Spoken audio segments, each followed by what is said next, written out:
If you're a lover of history, then go to trhistorical.com. There you'll find apparel, decor, and gear, and our listeners will receive 10% off plus free shipping within the U.S. if you use promo code GBERG1863 at checkout. So take advantage of this deal at trhistorical.com. TR Historical, for the love of history.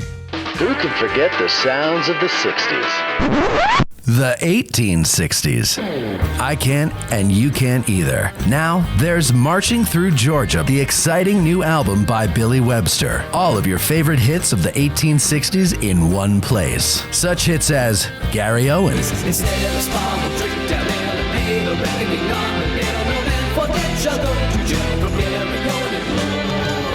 The Battle Hymn of the Republic,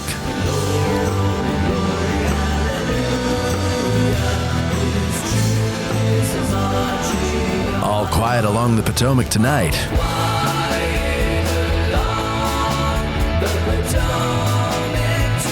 Marching Through Georgia, and much, much more. So what are you waiting for? Go to billysongs.com and order your digital download of Billy Webster's Marching Through Georgia today. That's billysongs.com. Hi, this is Caroline Janey, and you are listening to Addressing Gettysburg. From the Gettysburg Museum of History Studios, you're listening to Addressing Gettysburg. Hello, everybody. Welcome to this episode of Ask a Gettysburg Guide. And today we are talking about a brigade, another brigade. We've been doing brigades for the last year or so. And this is a Confederate brigade, Scales Brigade. And we have a special treat for you all today on many levels. This is a multi-layered special treat. Number one, it's a patron of ours who is our guest historian today, Dwayne. Hello, Dwayne. Hello. Dwayne, though, is not just a patron. Dwayne is probably my biggest success story. He went from a hater to a payer, and now he's a guest on the show. Many of you who pay attention to things might know him as the Great McNair, and this is him here today. Thank you very much. Welcome, McNair. And so you have your own sound effect, you know that, which I'm trying to play, but for whatever reason, it doesn't want to come through. So we're not going to waste time on that one. I heard it. It's pretty funny. Yeah, it was funny, but now it won't play. But so you suddenly decided that it wasn't so horrible, that I tricked everybody into thinking that Martin Sheen was here last year. We're coming up on the 1 year anniversary of your public hatred for me, and but now you're a patron. What was it that made you go from throwing darts at my picture on your wall to becoming a patron, and now here you are on the show? Well, I started listening to them, and I really liked the content. And honestly, I think a lot of it was, sorry, was kind of the attitude that you took about the whole thing. Were rather good natured about it, and I subsequently felt kind of terrible about it. As well, you should have. And so sought some redemption, and. Surprisingly, you didn't tell me to F off and never, come back again. No. And then I joined Patreon, and I listened to the content that I could see and hear for free, and I liked it. So I joined and really liked the way the interviews and the format of the show. There's a very wise line from one of the great American philosophers, Bonnie Raitt. And that line is, I can't make you love me if you don't.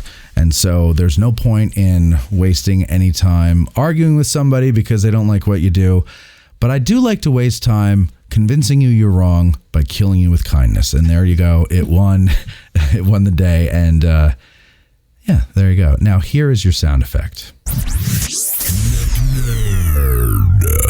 And that became a verb. You get McNair if somebody, just kind of says, I hate you, you're stupid, you're not funny, something like that. Whatever it is, you get McNair. But McNair, welcome to the show finally, and you are forgiven. Peace be unto you. Okay? All right. And then to legitimize McNair, in case he makes a mistake, because you know that we have a very strict formula here.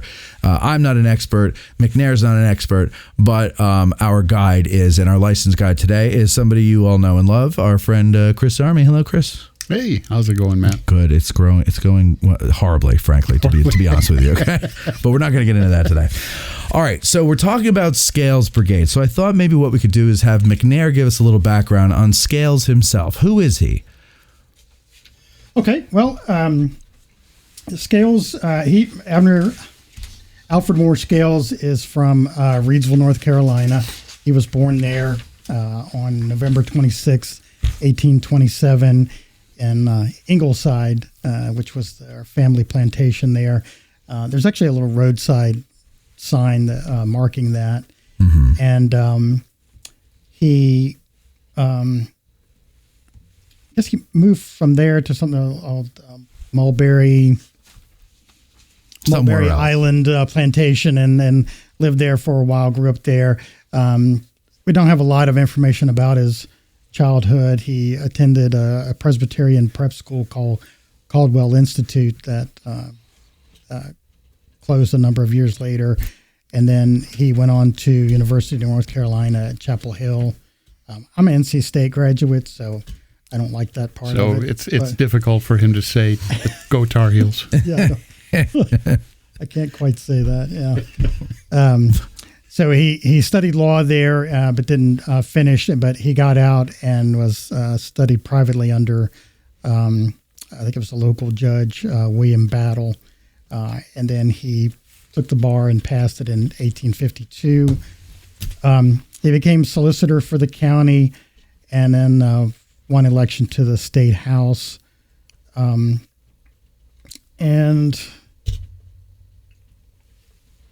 Yeah, so he was kind of in state politics for a while, and then with the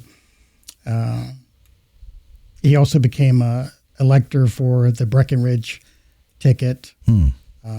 Probably skipped over some stuff there, but what kind of a guy was he, like personality wise? What would you say? I don't know that we have a lot to that. He was a hoot. He was a hoot.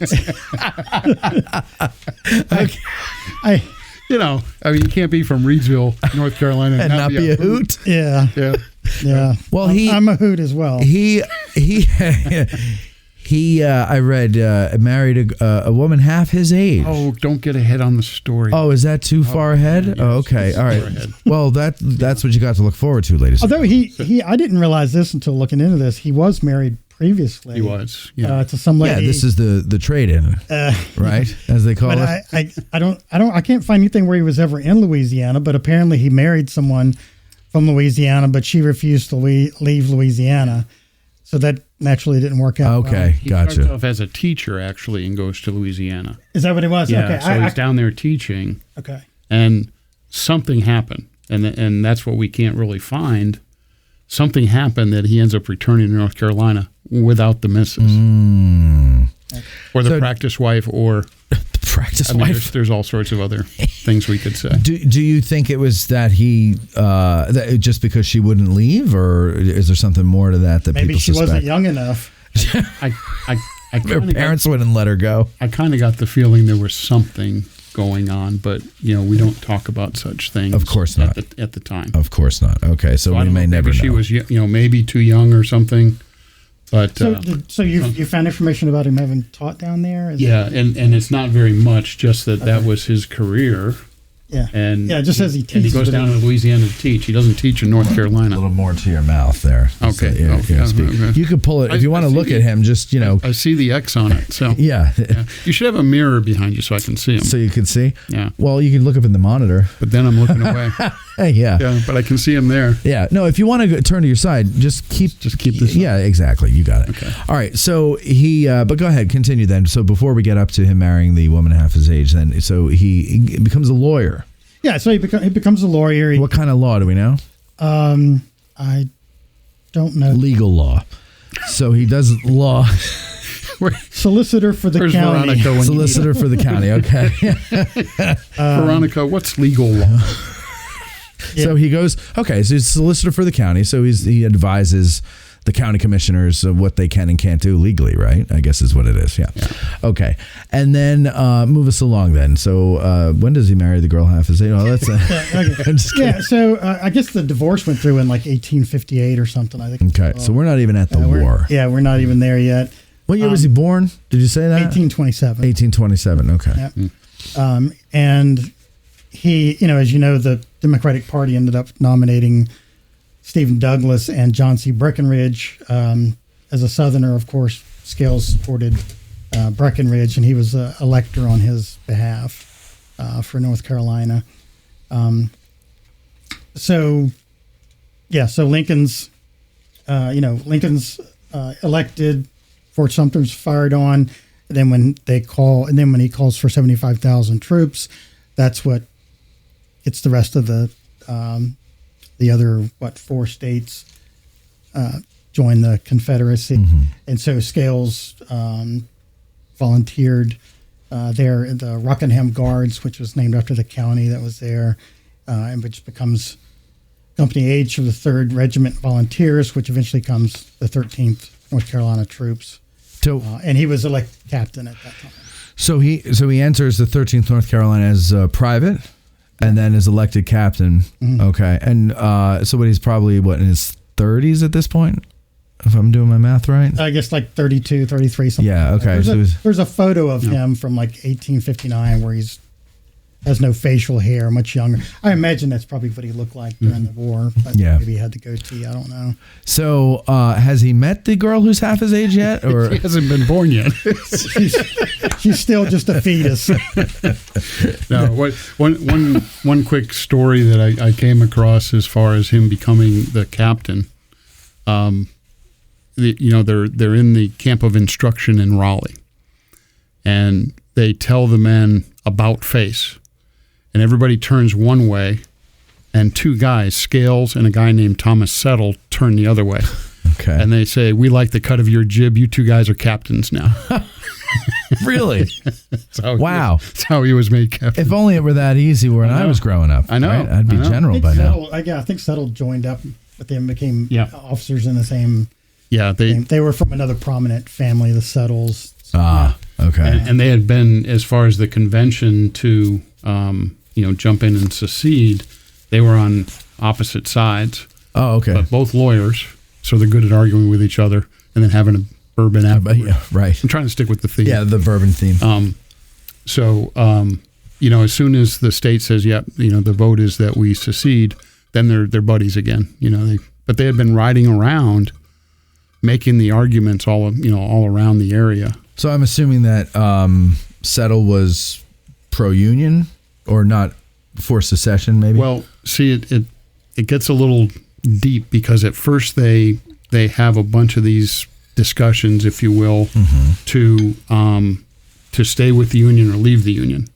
But then when the state says, that's it, and they vote for secession, then it's like, okay. So, they would argue, each side would go around and argue, in front of a crowd. Right. So, right. I mean, what else do you got to do? The internet's down. There's no movies. No movies. Yeah. All the movie theaters are closed. Radio stations aren't working. Right. So you go listen to a good debate. Yeah. Of course. Yeah. And that was the form of entertainment at the time. Right. And there was boring as hell. It's a book called Apostles of Disunion, where there were guys that were sent around from the deeper southern states, Mississippi and so forth, and they were sent to convince everyone to secede.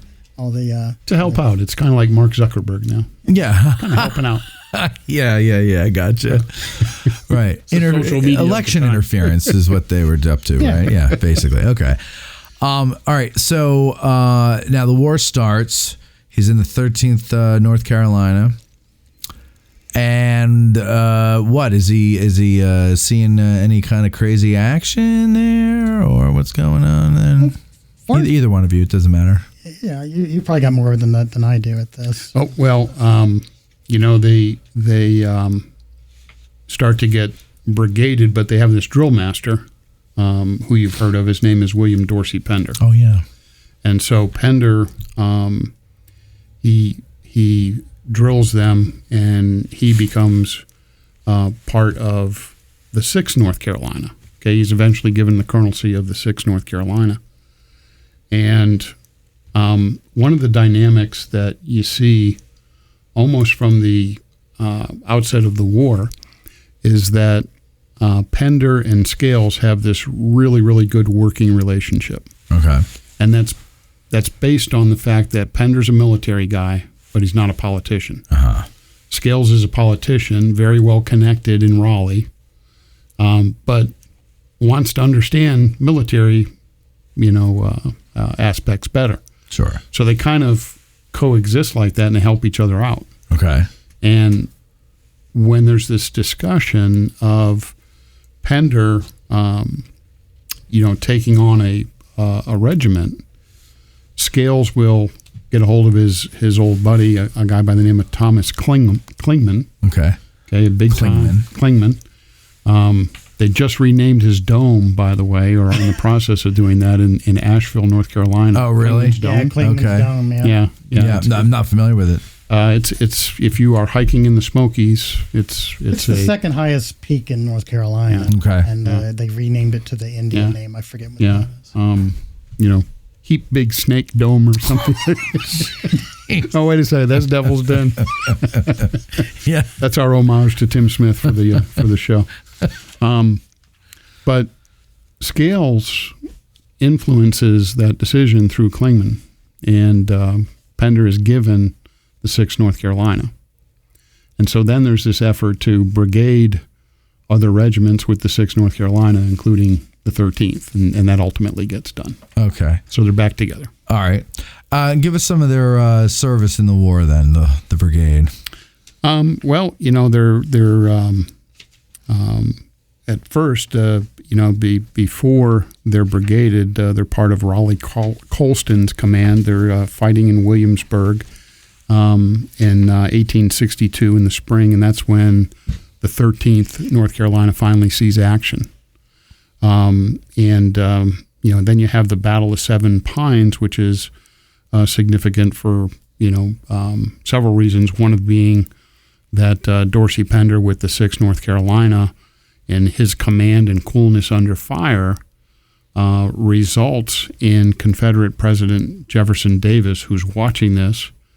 Pender goes into this battle a colonel, and after this action that Davis witnesses, rides up to Pender and says, "General Pender, I congratulate you." Oh, wow. Field promotion. That's pretty nice. If I'm not mistaken, I think that was only one of two that Davis ever did field promotion wise. Wow. Okay. So then, it's kind of like, well, what do you want? And they give them a brigade in A.P. Hill's division, and that's when the 16th, 22nd, 34th, and 38th North Carolina joined the 13th North Carolina.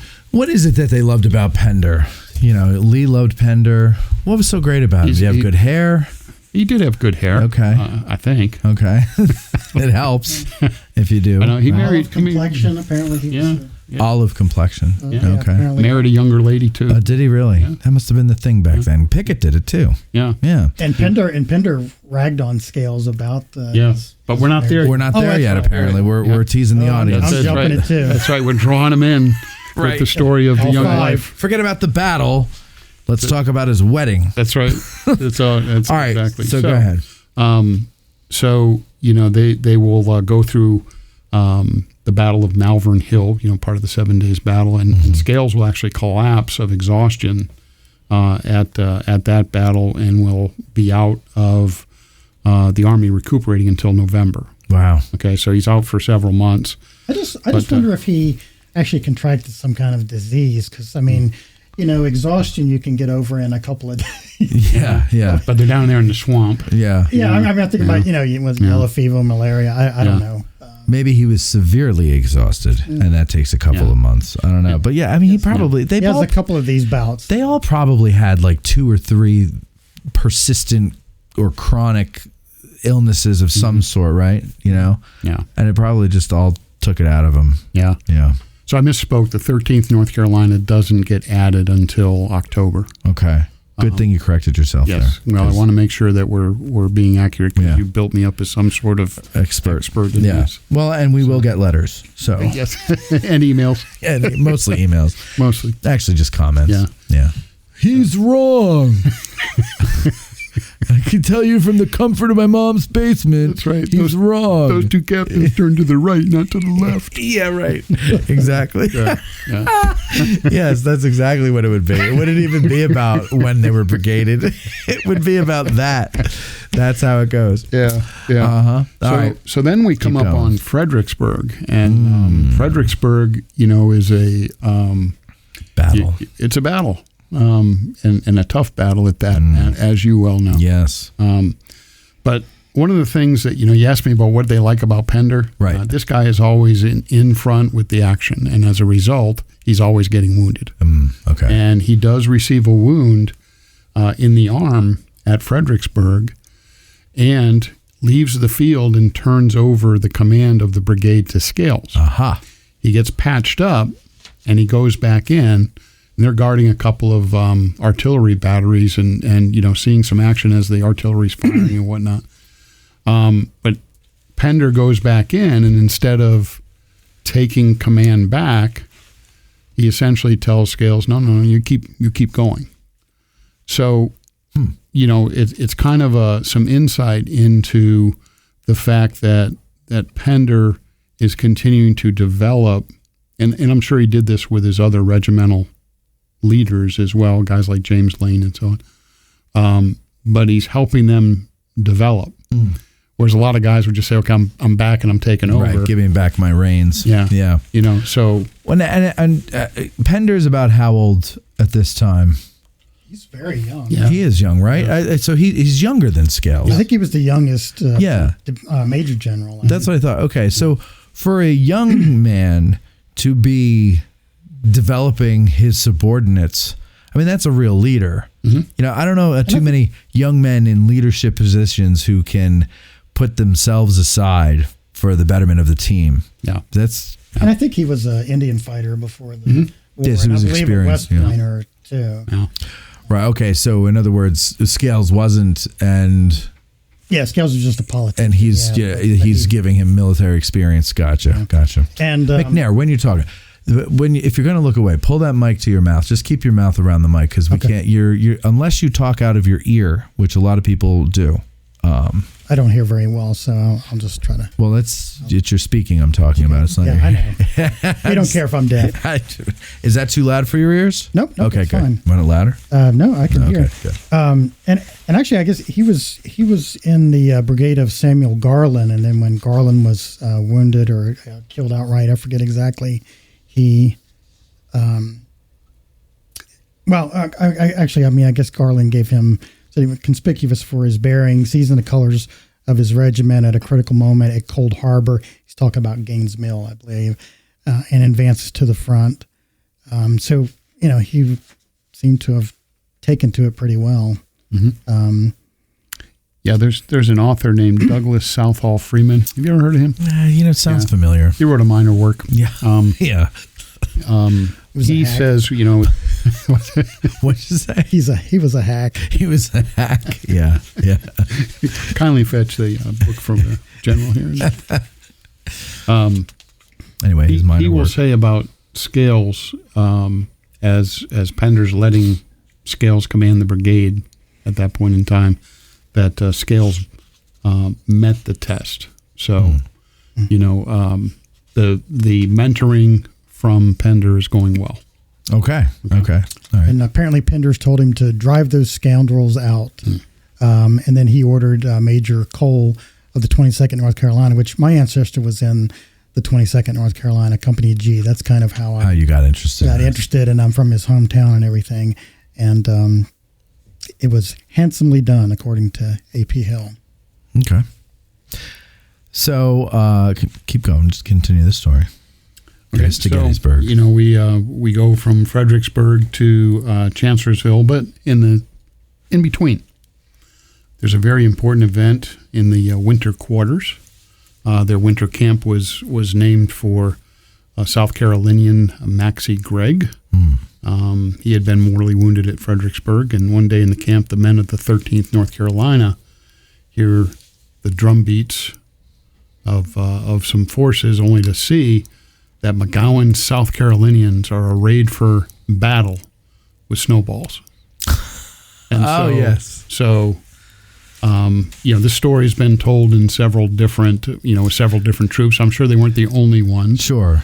But then you have the great snowball fight between the Tar Heels and the, what is it they say about North Carolina? It's a veil of humility between two mountains of conceit. So Never heard that. That's good. Oh, you never heard that? No. Yeah. Between North and South Carolina. Yeah. A veil of humility between two mountains of conceit. Yeah, We South Carolina and Virginia. hated the game. We hated the Gamecocks. I'll leave that alone. It's all fun and games, and there's no official report that was written of this map. But it's all fun and games until the red-headed adjutant of the 13th North Carolina was hit with a snowball that contains a flint rock. So see, there's always one. Yep, those South Carolinians. Yeah. Let's get the officer. Yeah. Did I just isolate some of your audience? Probably. But Yeah, sorry. they probably hated me anyway because I like the North. Yeah. So you're going to like this.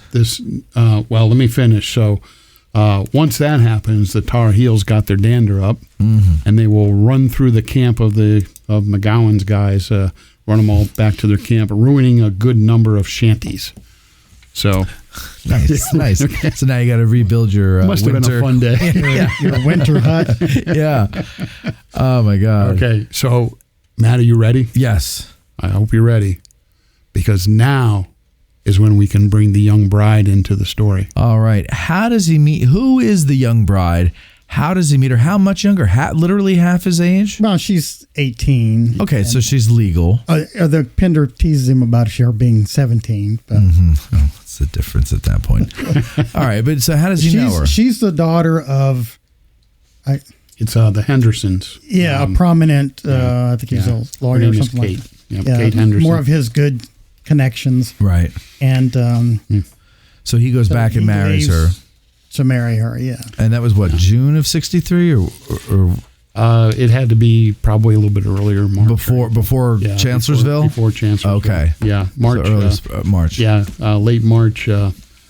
Pender's writing to his wife about it, but what does he say? Well, he can't resist having a little fun. He says in the letter to his wife Fanny Pender, Colonel Scales married a girl only 17.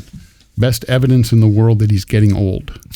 Major Engelhart says he must be court-martialed for going off without letting anyone know it and getting married in that way. Poor thing, she does not know what's in store for her, or she would not have been in such a hurry to get married. Yeah. Amen to that. So, then he continues with another letter. This after the return of Scales.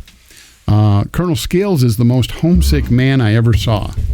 I got after him about marrying such a young girl, but he says she is 18 and not 17 years old, and that she possessed those qualities he wanted.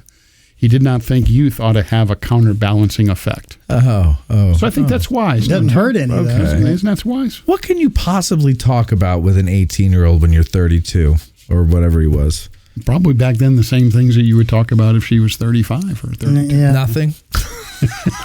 Probably Corn's growing good this year. Yeah, probably an 18-year-old woman back then was much more mature than a 30-year-old Well, man. that's true.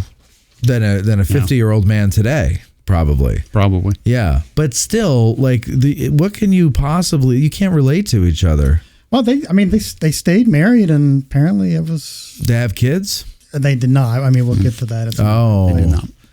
Okay, we'll find out why. Not that we know of. Oh, that's the answer I always give. Not that I know of. Not that I know of. All right, so go ahead. So he gets married, and then we have the Battle of Chancellorsville. Chancellorsville. All right. No.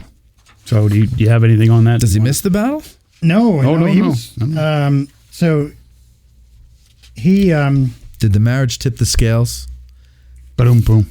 Where's your drum roll? That was Grant. I'm not even giving. I would. Oh, that was somebody. Somebody wrote that. It was Grant, and that's your typical Australian humor at play there. God, what was that? That was Homer Simpson. All right. So, I guess I was just like fascinated by his wounding, just being a medical person, trying to find out more about that. Yeah. So I don't. That's about probably the only thing I can speak on. They They were part of the flank attack. Yeah. And I guess was it Pender's division that ends up capturing General one of the Hayeses. Yes, William Hayes. Yep. Yep. Pender's actually in the third line, and they're pressing pretty hard. Jackson goes forward, and he tells the 13th to halt and throw out a strong skirmish line. They're dealing with a battery, so the skirmish line splits around the battery, and gets beyond there. The battle continues on the next day, and Pender is ordered to charge the works in their front. Pender's 4 right regiments they have to fall back and rally. The 13th was not getting as much artillery fire, so they are able to go forward. And during that advance is when they rush forward and capture General William Hayes and most of his staff. And it's the colors of the 13th fell 5 times in this, so it's a pretty tough fight. It's a pretty tough fight. And Scales, will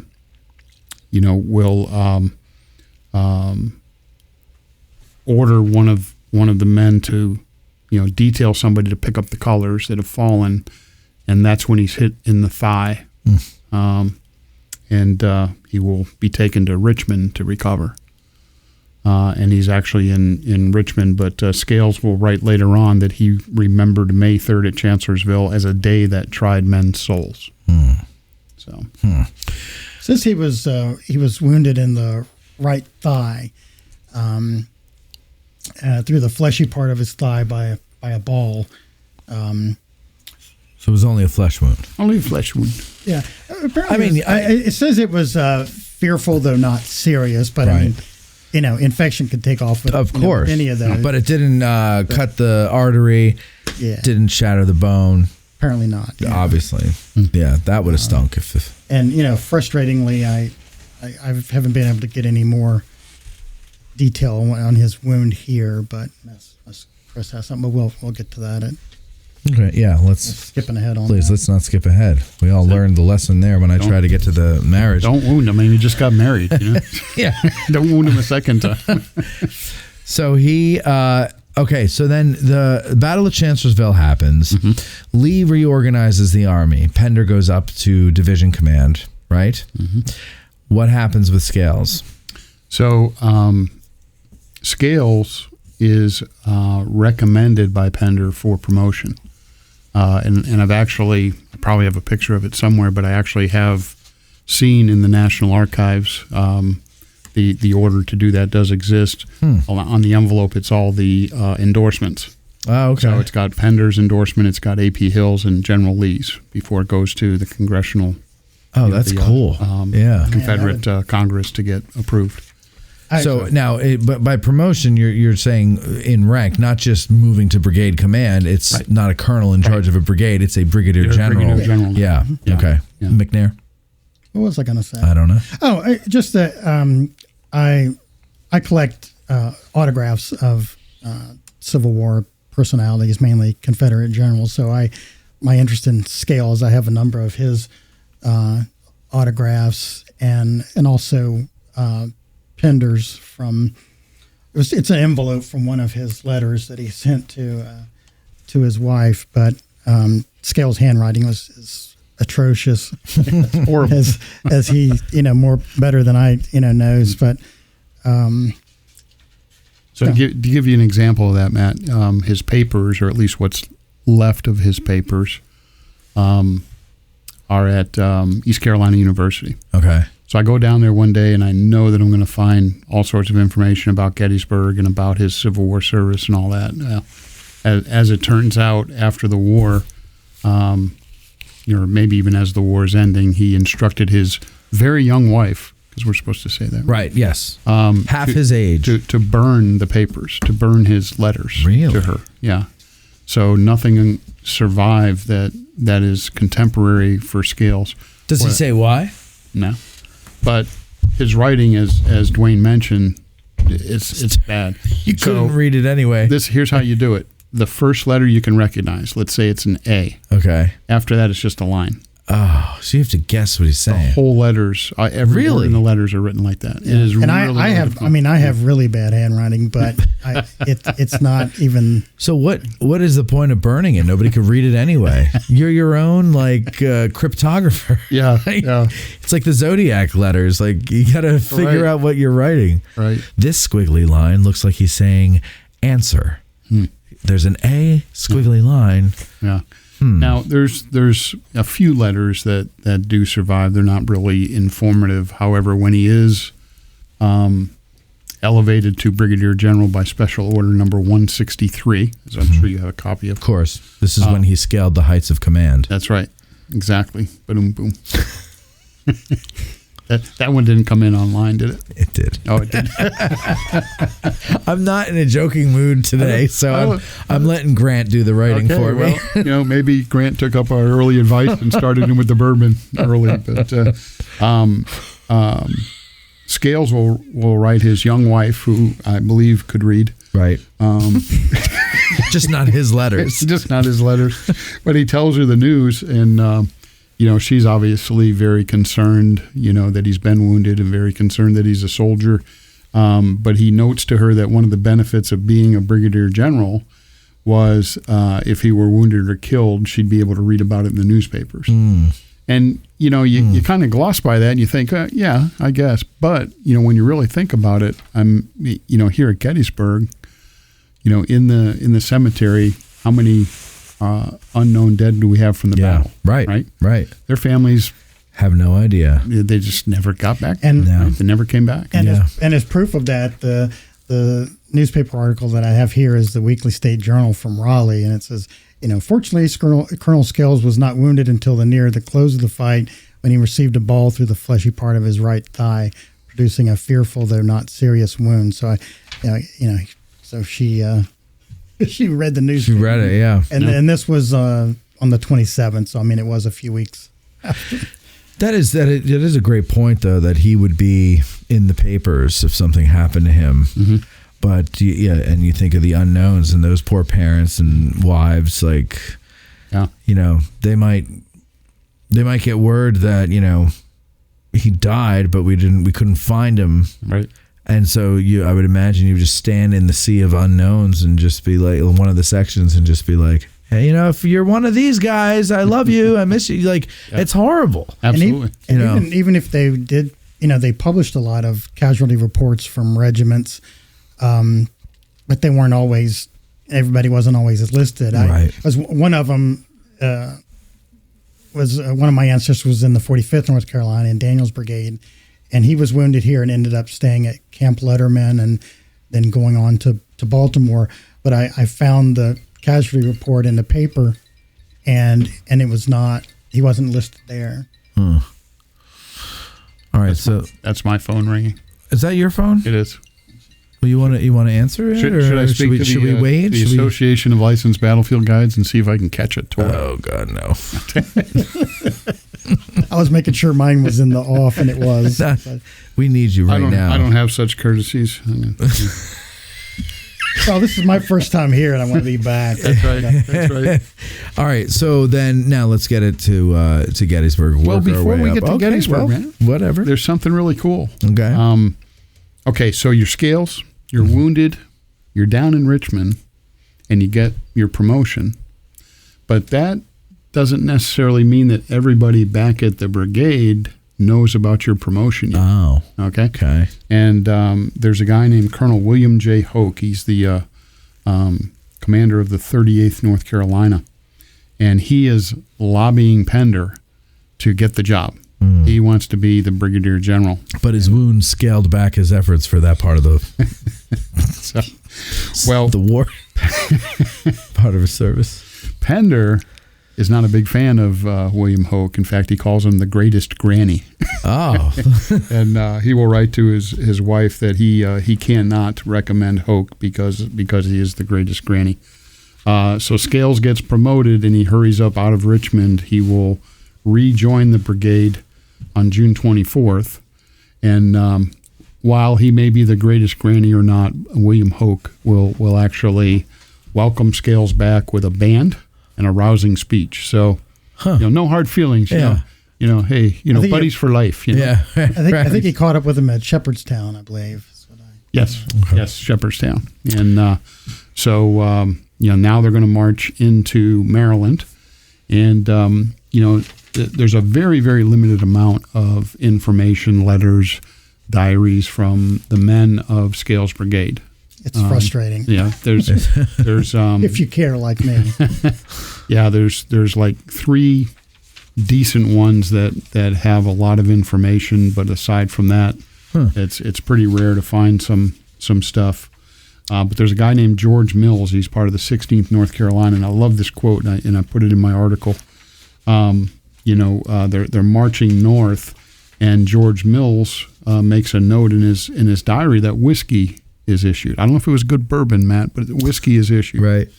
And years later, he does survive the war, and George Mills will write that he was given a canteen of whiskey, a knife, a fork, and a spoon, which I have yet. And then he corrected the account to make sure that he said not the whiskey, because he didn't possess that any longer. This is a guy that wants to be accurate. Yeah, right. Probably didn't have the whiskey before he got across the Maryland line. I don't know. But, well, there's that one quote, and I'm going to botch it, about the Army traveled in 4 states that day, or I forget how many states he says, and he lists them, and the last one is intoxication. yeah. So he could have done the same. Yeah. The 13th North Carolinas are getting close to Chambersburg. Their adjutant writes that there were enough recruitment at that time so as to make a presentable appearance. And he writes that they passed by, in another story that I love, passed by a house with a large porch in front in which an old Dutch woman, fat and lusty, sat rocking herself vigorously in an armchair. And the band of the 13th was playing Maryland, My Maryland. And when they finished the tune, the old lady stands up and in her broken English screamed at the top of her voice, oh yes, it's Maryland, My Maryland, but when you come back, it will be fire in the mountains, run, boy, run. And with a hoarse, loud laugh, she resumed her seat and rocked more vigorously than before. Like that she vigorously is rocking in the chair. I'm picturing this fat old lady just shaking back and forth. I wasn't sure what the lusty part. The lusty part. I got a feeling that meant something different back then. It must have. But maybe it's busty. I don't know, man. You're a soldier on the march. Could it be busty though? Because a lowercase b in cursive can look like a lowercase l if you don't make your connector strong. I'm going to go with lusty. I'm going to go with busty. Okay. Because she's fat. Matt, I love multiple choice. Okay. So there you go. She possibly could be lusty and busty. Well, that's true. She could be both. Now this is probably going to drive away more of your listeners. Bye, everybody. So on the way in Fayetteville is pretty much where Pender's division stops. I think that was a question that came through from your listeners. They're going to be in Fayetteville, Pennsylvania for a couple days. They get there on June 28th, and Scales will purchase a horse for $50. And he wrote Kate about that, and he said that horse would have cost $600 in North Carolina. So did he mean he purchased it here with Confederate script from some poor Dutchman? It could be. I mean, those were the orders from Lee, but could have been gold. Could have been gold. It could have been. Could have also been the threat of lead. Yeah. You could have it for 50. Yeah, whatever. Yeah, I got this Bitcoin. Yeah. It's not going to be worth much for a while. Bitcoin. Yeah. Just hold on to it. It's what? Don't buy a pizza with it. Hold on to it. That's it. It'll be worth something someday. So it's interesting. I love reading about the horses. And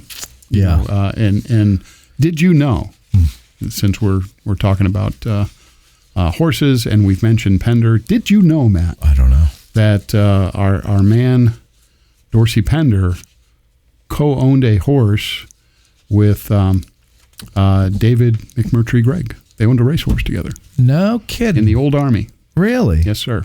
And they will ride back. And once this war looks like it's going to happen, they will ride back on the train together.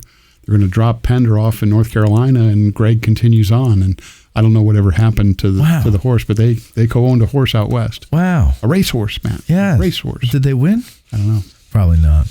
And how did they split it? Right. Well, when your partnership is broken up by war. That's right. Well, what did they do in North and South when Ori and George Hazard couldn't remain in business anymore? I don't know. I don't remember.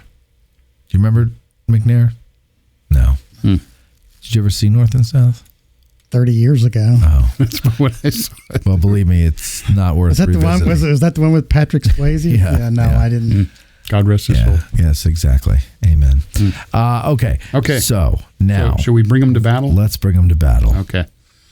So, and And there's going to be somebody jump on in, YouTube Dwayne. when this goes out to the public. Somebody on YouTube's going to be like, some color it's at commentary. 1852 when they finally start talking about the battle.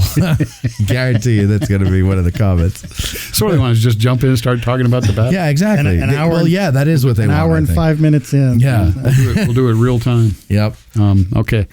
So, they're in Fayetteville, and on the 30th, Pender will get orders to move to Cashtown. And of course, we know that Pettigrew had seen some troops, and Hill's not so sure about it, Right. blah, blah, blah. But he's going to move 2 divisions towards Gettysburg.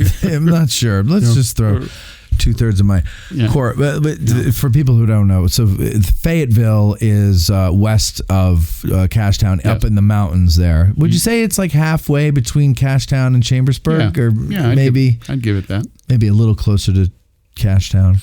Probably a little closer. A little closer to Cashtown. Yeah. I know, but it's still. it's beyond Caledonia, Furnace. Yes. Yes. Yeah. Yes.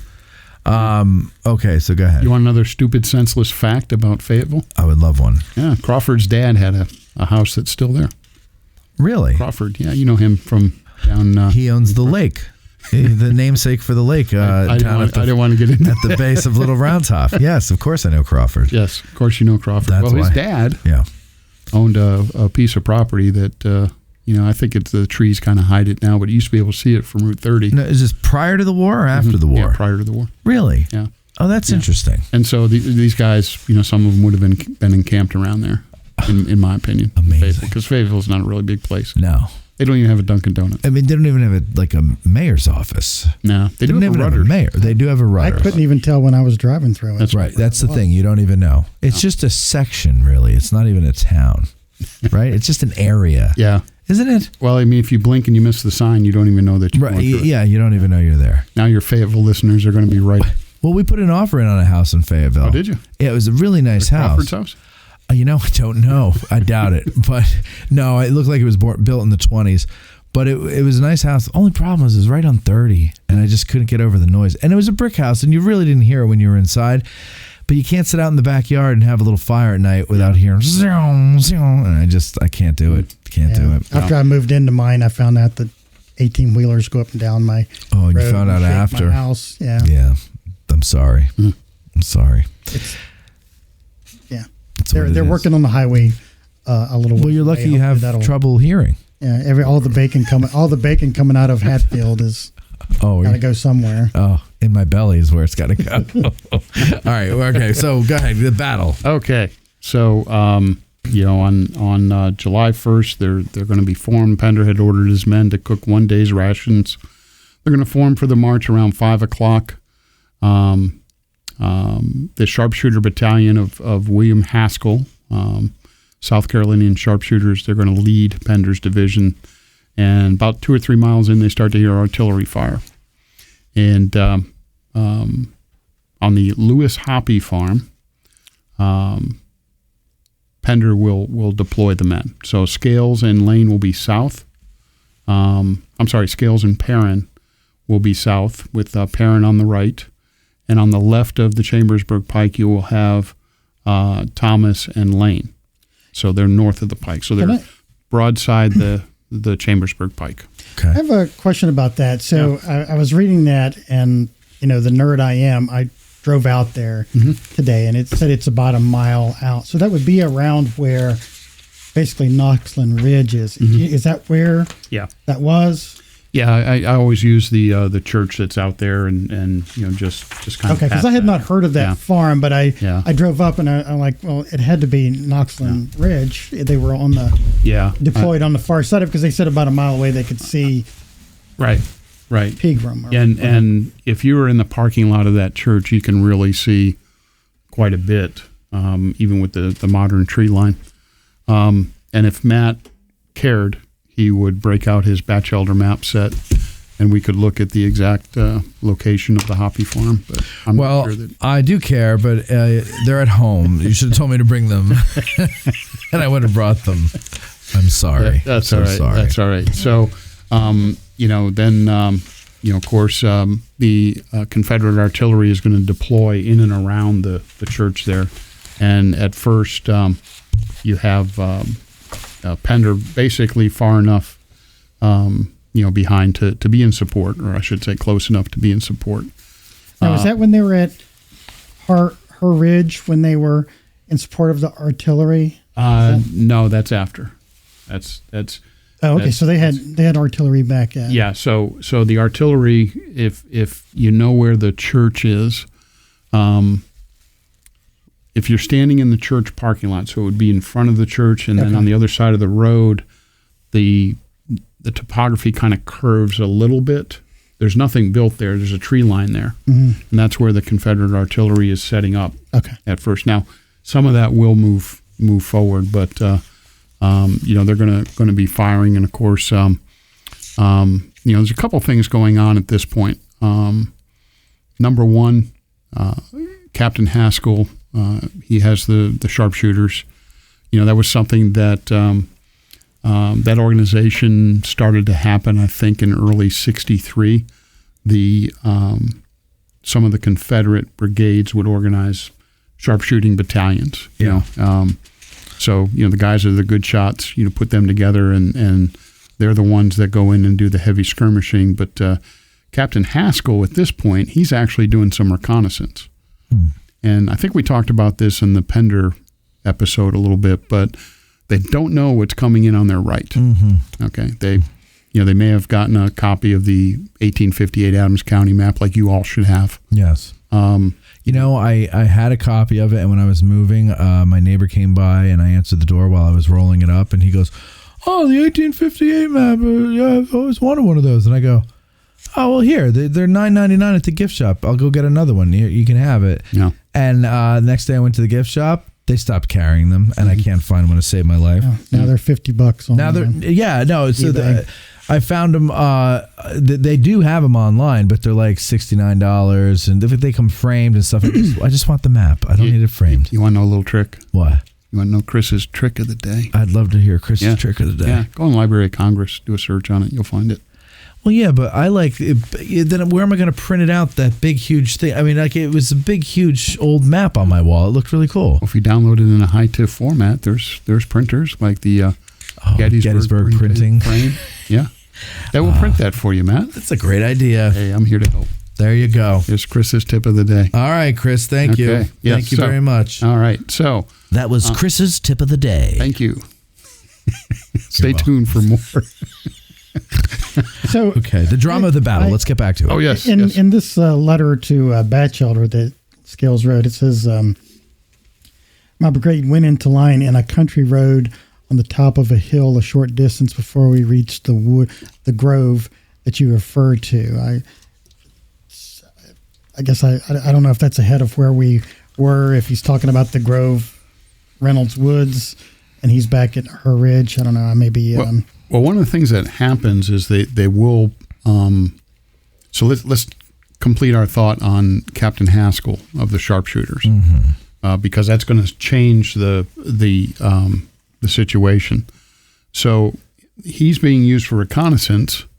So he is, he's going off to the right, and he finds out that on the far right of what would be Hare Ridge, that there's Union cavalry activity down there, and they don't know what's going to come in on their right.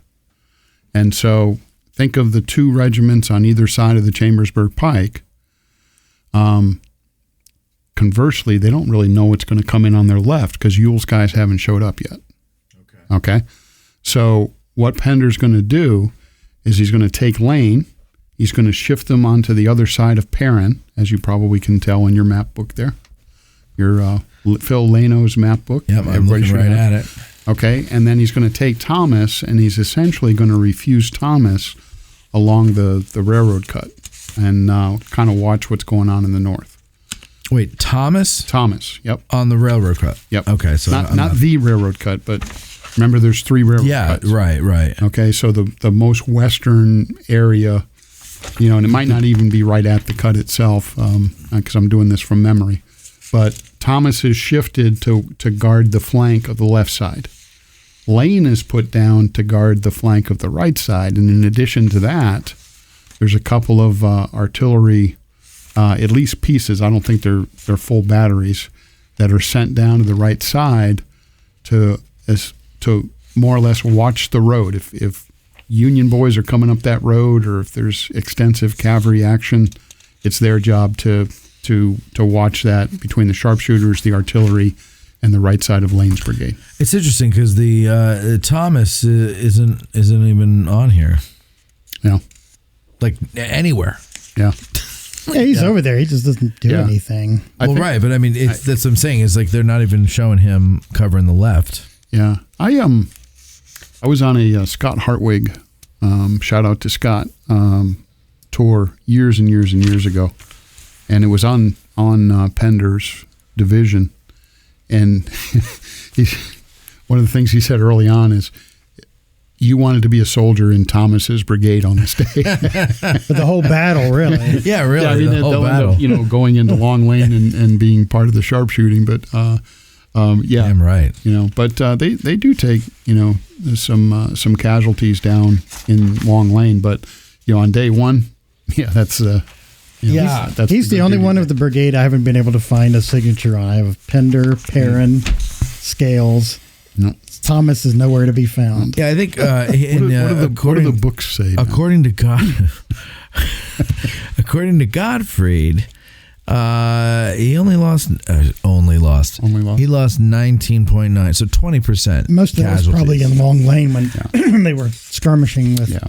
Right, and just for comparison, Scales Brigade, apparently just to their right. If Thomas is covering the railroad cut on the left, then Scales is next. Yeah, Thomas didn't go forward down like that. Well, that's true, yeah. Mm-hmm. But Scales does go forward, and he loses 52.1%, a total of 704, out of 1351. So it's not a huge brigade. No, it's not. So that's a pretty nasty loss. We'll get to that. We will. We will get to that. Okay. By the way, that was my second movie reference. There's some debate. Counting them as I go know. I'm noticing that you're still stuck in the movie. We've all passed. Oh yeah, we're all done with the movie. I'm sure. And you're like, this guy just we have no time. There's no time for that. Yeah, okay. Whatever. Since I no longer hold the general's respect, there's no time. All right, go ahead. All right. So Scales goes in. So they don't go in quite yet. What they're going to do is they're going to be moved. So if you are driving out Route 30 and you see Hare Ridge, the gun line is been moved in front of, like, let's say the parking lot. Okay, it's a kind of a little bit of an elevated piece of ground. Okay, so Confederate artillery, some of it's been moved there. Parking lot of the Her Tavern, right. or the tavern. Yeah. Okay, and if you look at the topography, it's very, very noticeable. It drops down to where the is it a well span place, or it's a there's a couple buildings there. Like doctors' buildings and yeah. So it drops down there. Scales men are ordered, and you'll love this, to lie down in front of the guns. Ugh. Which is you don't want to lie down in front of a Confederate gun. No. So as they're laying down, and they're waiting to go in, Union artillery and Confederate guns are they're going to be going back and forth, and the batteries, of course, are firing over, their shots over the heads of Scales guys, and a lot of them will get hit, with shrapnel and whatnot. From their own guns or from the return fire? Yes. So the faulty fuses are making them explode early? Yeah, could. And I would all think, of the above. I think pieces of Sabo. I was going to say the Sabo comes off too. I know that's why they didn't because then there's just chunks of lead. Yeah, it just sucks. I think if I can add some color commentary here, I think this is the time where Scales said, a heavy shell passed over my horse while I was on him and buried itself on the other side, making a hole in the earth large enough, I thought, to bury a man. God. Yeah, good size shell. Yeah. But that's the thing is I think that no movie has ever gotten correct is the amount of metal flying around in these battles, right? Just besides the musket balls, besides the shrapnel, you've got the Sabo. I mean, I would imagine the straps that they hold the whole round together with, probably because they're thin metal. Like they probably don't last very long, but maybe they do. I don't know. But still, there's just all types of metal shit flying around in the air. It's a wonder that. That's a military term, right? That's exactly what they call it. Well, back then they've changed. Now they get all fancy with their terms. Yeah. But it's a wonder though to me that anybody came out of these things unscathed. Yeah. And they did. Which I don't understand is how do you have 52% casualties? Why is it not 100% casualties? How do you miss? Yeah. But I don't know. I've never been in one. Well, so I can't. You read a lot of different accounts of these fights and the survivors. It's pretty common to see an account where they say, the man to the left of me, the man to the right of me were killed. Right. And why did I survive? How did I survive? Yeah. Right. And even having bullets go through their clothing. I mean, that's the crazy thing. Go through your clothing and it doesn't. It just barely hits you. Yeah. Yeah. Yeah.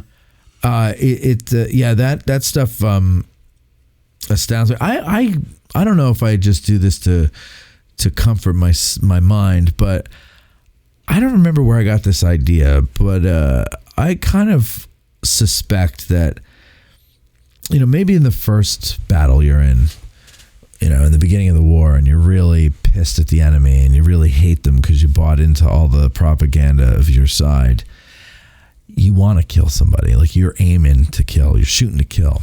But then after you've actually seen your buddies die, or you've seen, you were close enough to see the face of the guy that you shot, and then the human being in you comes back, I kind of think that maybe some of these guys were missing on purpose. Like they weren't taking aim. I want to think that. I don't know. Well, I base this on no historical evidence, except that, I'm a human being, and this is kind of how I would want people to think. Let's get a little more spiritual, Matt. Go ahead. Okay, since you granted Dwayne peace earlier. Yes, absolution. There's an account of a man in one of the Virginia brigades that is in Pickett's charge, who wrote about his experience in Pickett's charge. Obviously, survived it, and he talks about a dream that he has, a day or two later, and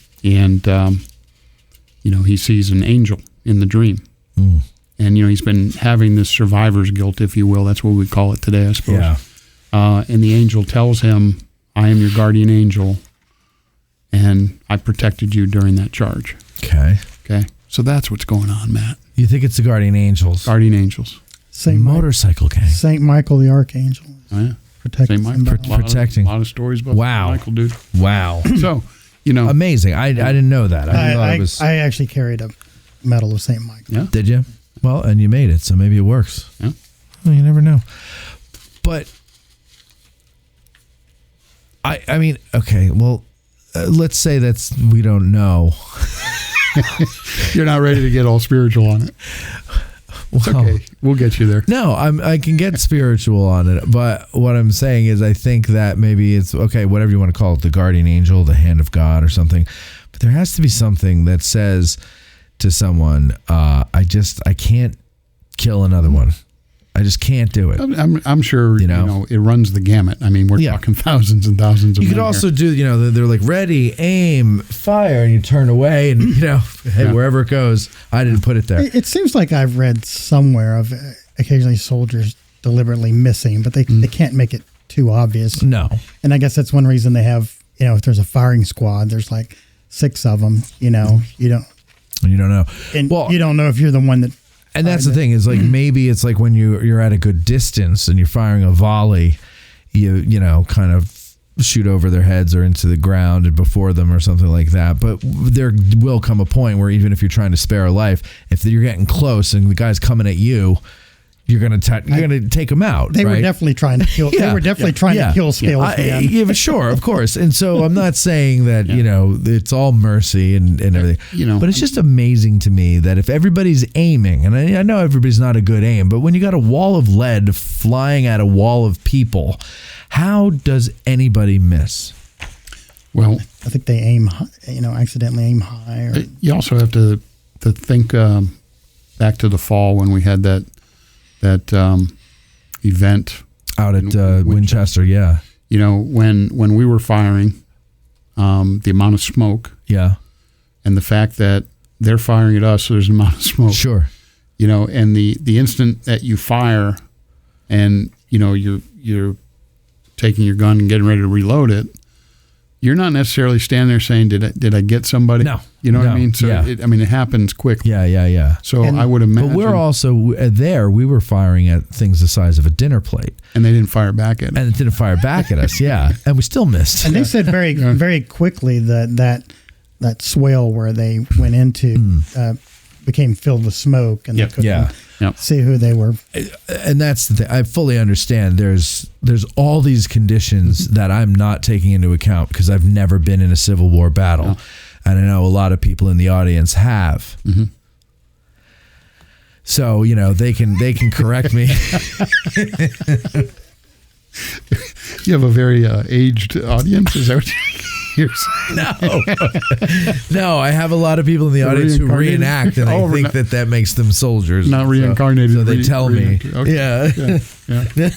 They're free. Yeah, no, it's a very, very old. We skew older on this show. Yes. Okay, so now let's get back into this now here. Okay, Dwayne, by the way, reminded me when I wrote this article, I actually had, dark hair. And he's right. Okay, let's get in battle. But I also complimented you for still having your hair. So yeah, exactly. Who cares what color it is? Mine is just now turning gray. It just only exists on the side of my head. Man, we're covering the gamut today. Okay, so as you know, Pettigrew's guys are going to go in. Going to be a slugfest. And then Pender is ordered to go in and break the line. And so here's where you get multiple choice because the way that the brigade is deployed, the what is it, the 38th? Hold on here. 38th is on the left. 38th is on the left. Yeah, I wanted to make sure it wasn't the 13th, but 38th is on the left. And many of the maps that you see have the 38th crossing the Chambersburg Pike, which I always had a problem with. Okay, so I wanted to ask you about this. So go ahead. Yeah. So remember, there's fence lines along the Chambersburg Pike. Right. So that would mean the 38th would have to cross those fence lines. So we're thinking that they're still up. In the majority. We're thinking the 38th wasn't on the other side of the road. Oh, okay. So Scales is very specific in his official report that he was 50 yards from the roads. Right. Okay. His left was 50 yards from the road. 50 yards from the road. Yeah. And when he's ordered to go in, there's a couple things that are going on. Of course, Willoughby's Run. Mm-hmm. Did I say it right? Gotta have the S. According to Tim, yes, you have to have the S. So in the brambles around the run, that's gonna be difficult. Under fire. And remember, Union is still firing artillery at these guys. Brockenbrough is in front of them. So Scales writes that he hurries forward to help out our friends. Now, you can take that as the friends are Brockenbrough, but I also think what's going on is that Daniels, who has made 2 attacks sweeping down from Oak Hill against the Union line, he's about to make a 3rd, and the 32nd North Carolina, under a colonel named Edmund Brabble, the 32nd North Carolina is going to be going along the road parallel to Scales. Okay. And I think people confuse them for the 38th. Yeah. And Batchelder's map set, as I know you'll go home and look at tonight when you get home. Naturally. Because he used pen and ink, there's at least one map that I've seen that's kind of jumbled on the map. Okay. Okay. So it's I'm not saying that's the only reason, but going forward, I think it's the 32nd on the left hand side. Did the 32nd? I don't think they went as far east as and when you it just doesn't make sense that the 38th would be over there, right? And besides Scales being specific about that, I can't find it now, but someone else said that their left was south of the road, and the casualties of the 38th are less than they are for the 13th, I believe. Yes. I assume that's because they kind of refused and weren't presenting their side perpendicular to Stewart's cannon. Because they're going into it looks like they're heading right into like 1, 2, 3 batteries, maybe 4 or 5, depending on who's turning and looking at them. So the 2 most deadly batteries for them are the Stewart's battery on the other side of the road, and we'll talk about that. Most deadly for the 38th or for Scales' whole brigade. Yes. Okay. And Stevens battery. Yeah. Okay. Dana.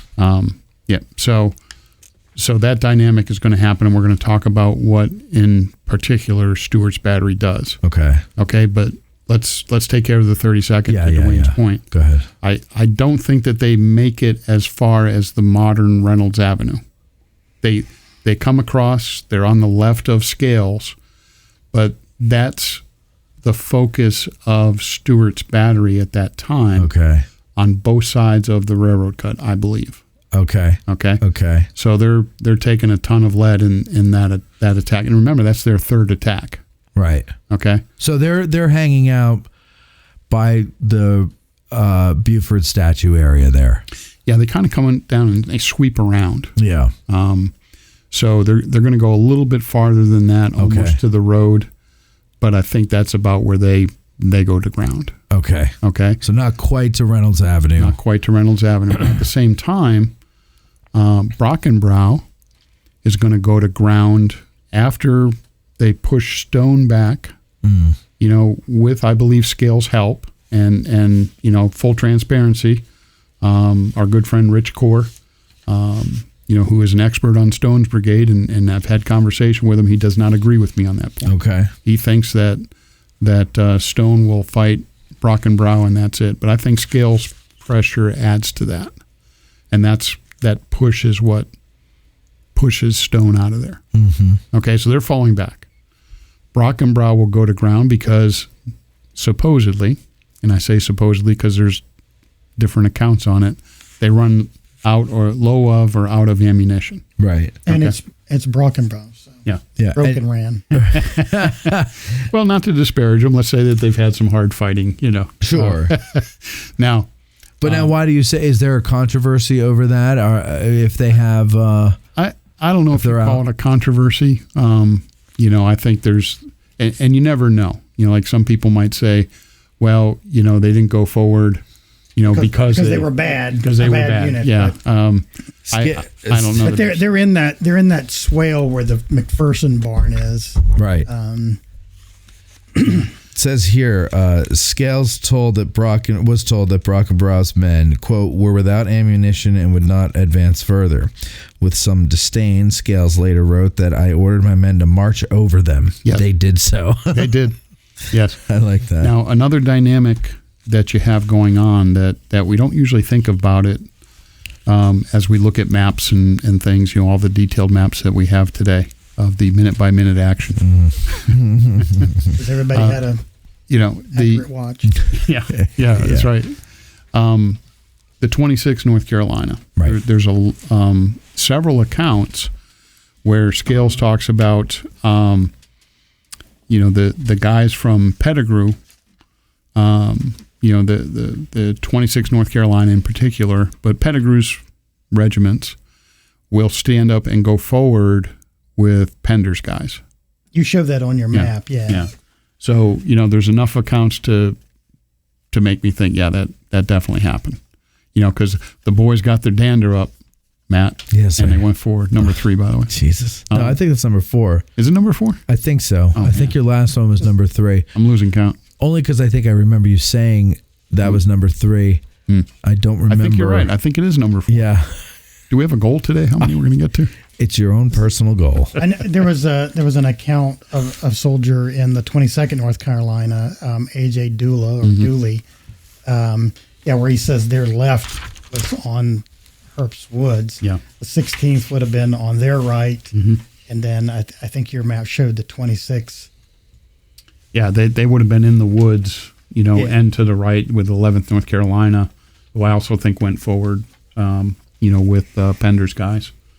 But by the time Scales comes up out of that swale that Dwayne mentioned, the Union accounts, there are several that talk about the gleam of bayonets. Like the first thing they see is the bayonets coming up and the rifles coming up. Mm-hmm. And, according to the men in Stewart's battery, as they see this, they realize that, we've got to do something a little different. And so the left 3 guns, under a lieutenant named Davidson, he's going to turn the guns, and he's going to load canister, and he's going to fire the canister at the road and skip it. Yes. And, canister, as you well know, Matt, flies out in a circular pattern. I did not know that. I did not know that. First Johnny Carson reference. So what happens when you hit the improved road, I'll say, because it's got a lot of rock in it, right, and it's a harder surface, but it's going to flatten that canister out, and Scales at the top of the ridge where the modern day road is going to start taking massive casualties on their left side. So you're basically ricocheting the shot off the ground to flatten it. When you say flatten, you're flattening the spread, so you not the actual balls. So, right. It's the spread. It's not soft lead, or is it? It is soft lead. Well, I think sometimes it was lead, and sometimes it was iron. Right? Well, but I think you're talking about the spread of just the spread pattern. Of the pattern. There you go. That's the word I'm looking for. I forget my artillery math because I'm not studying for the guide exam this year. Right. But something like 10% of the distance, 10%. Is the spread out of the pattern or something like that. Oh, I see what you're saying. You can refer to Gibbon's artillery manual for the exact numbers, but the idea is that if you can flatten that bottom part out, you're creating a very, very deadly pattern that is extremely effective. So in other words, if you're firing it just straight at them, the spread will go a certain width, right? Yep. But if you ricochet it off the ground and bounce it off the ground, it makes the width larger? Makes the width larger and it's flat. It's flat. So it's just cutting them off at the legs. Makes it like a flat oval. Yeah. Okay. So instead of a circle coming at them that might go over part of it over their heads, now you're making a very flat pattern. Oh, God. That is very, very deadly. Yeah. Because a lot of those would miss. Mm-hmm. But now oh, my God. So they must have been taking a lot of lower body wounds, I'm imagining. I would imagine. Right? Yeah.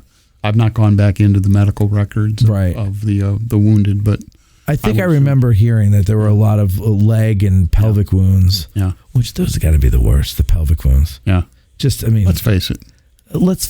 It hurts to get shot. It does. Having never been shot before, knock on wood. Is this wood? It's wood. Okay, good. It's wood.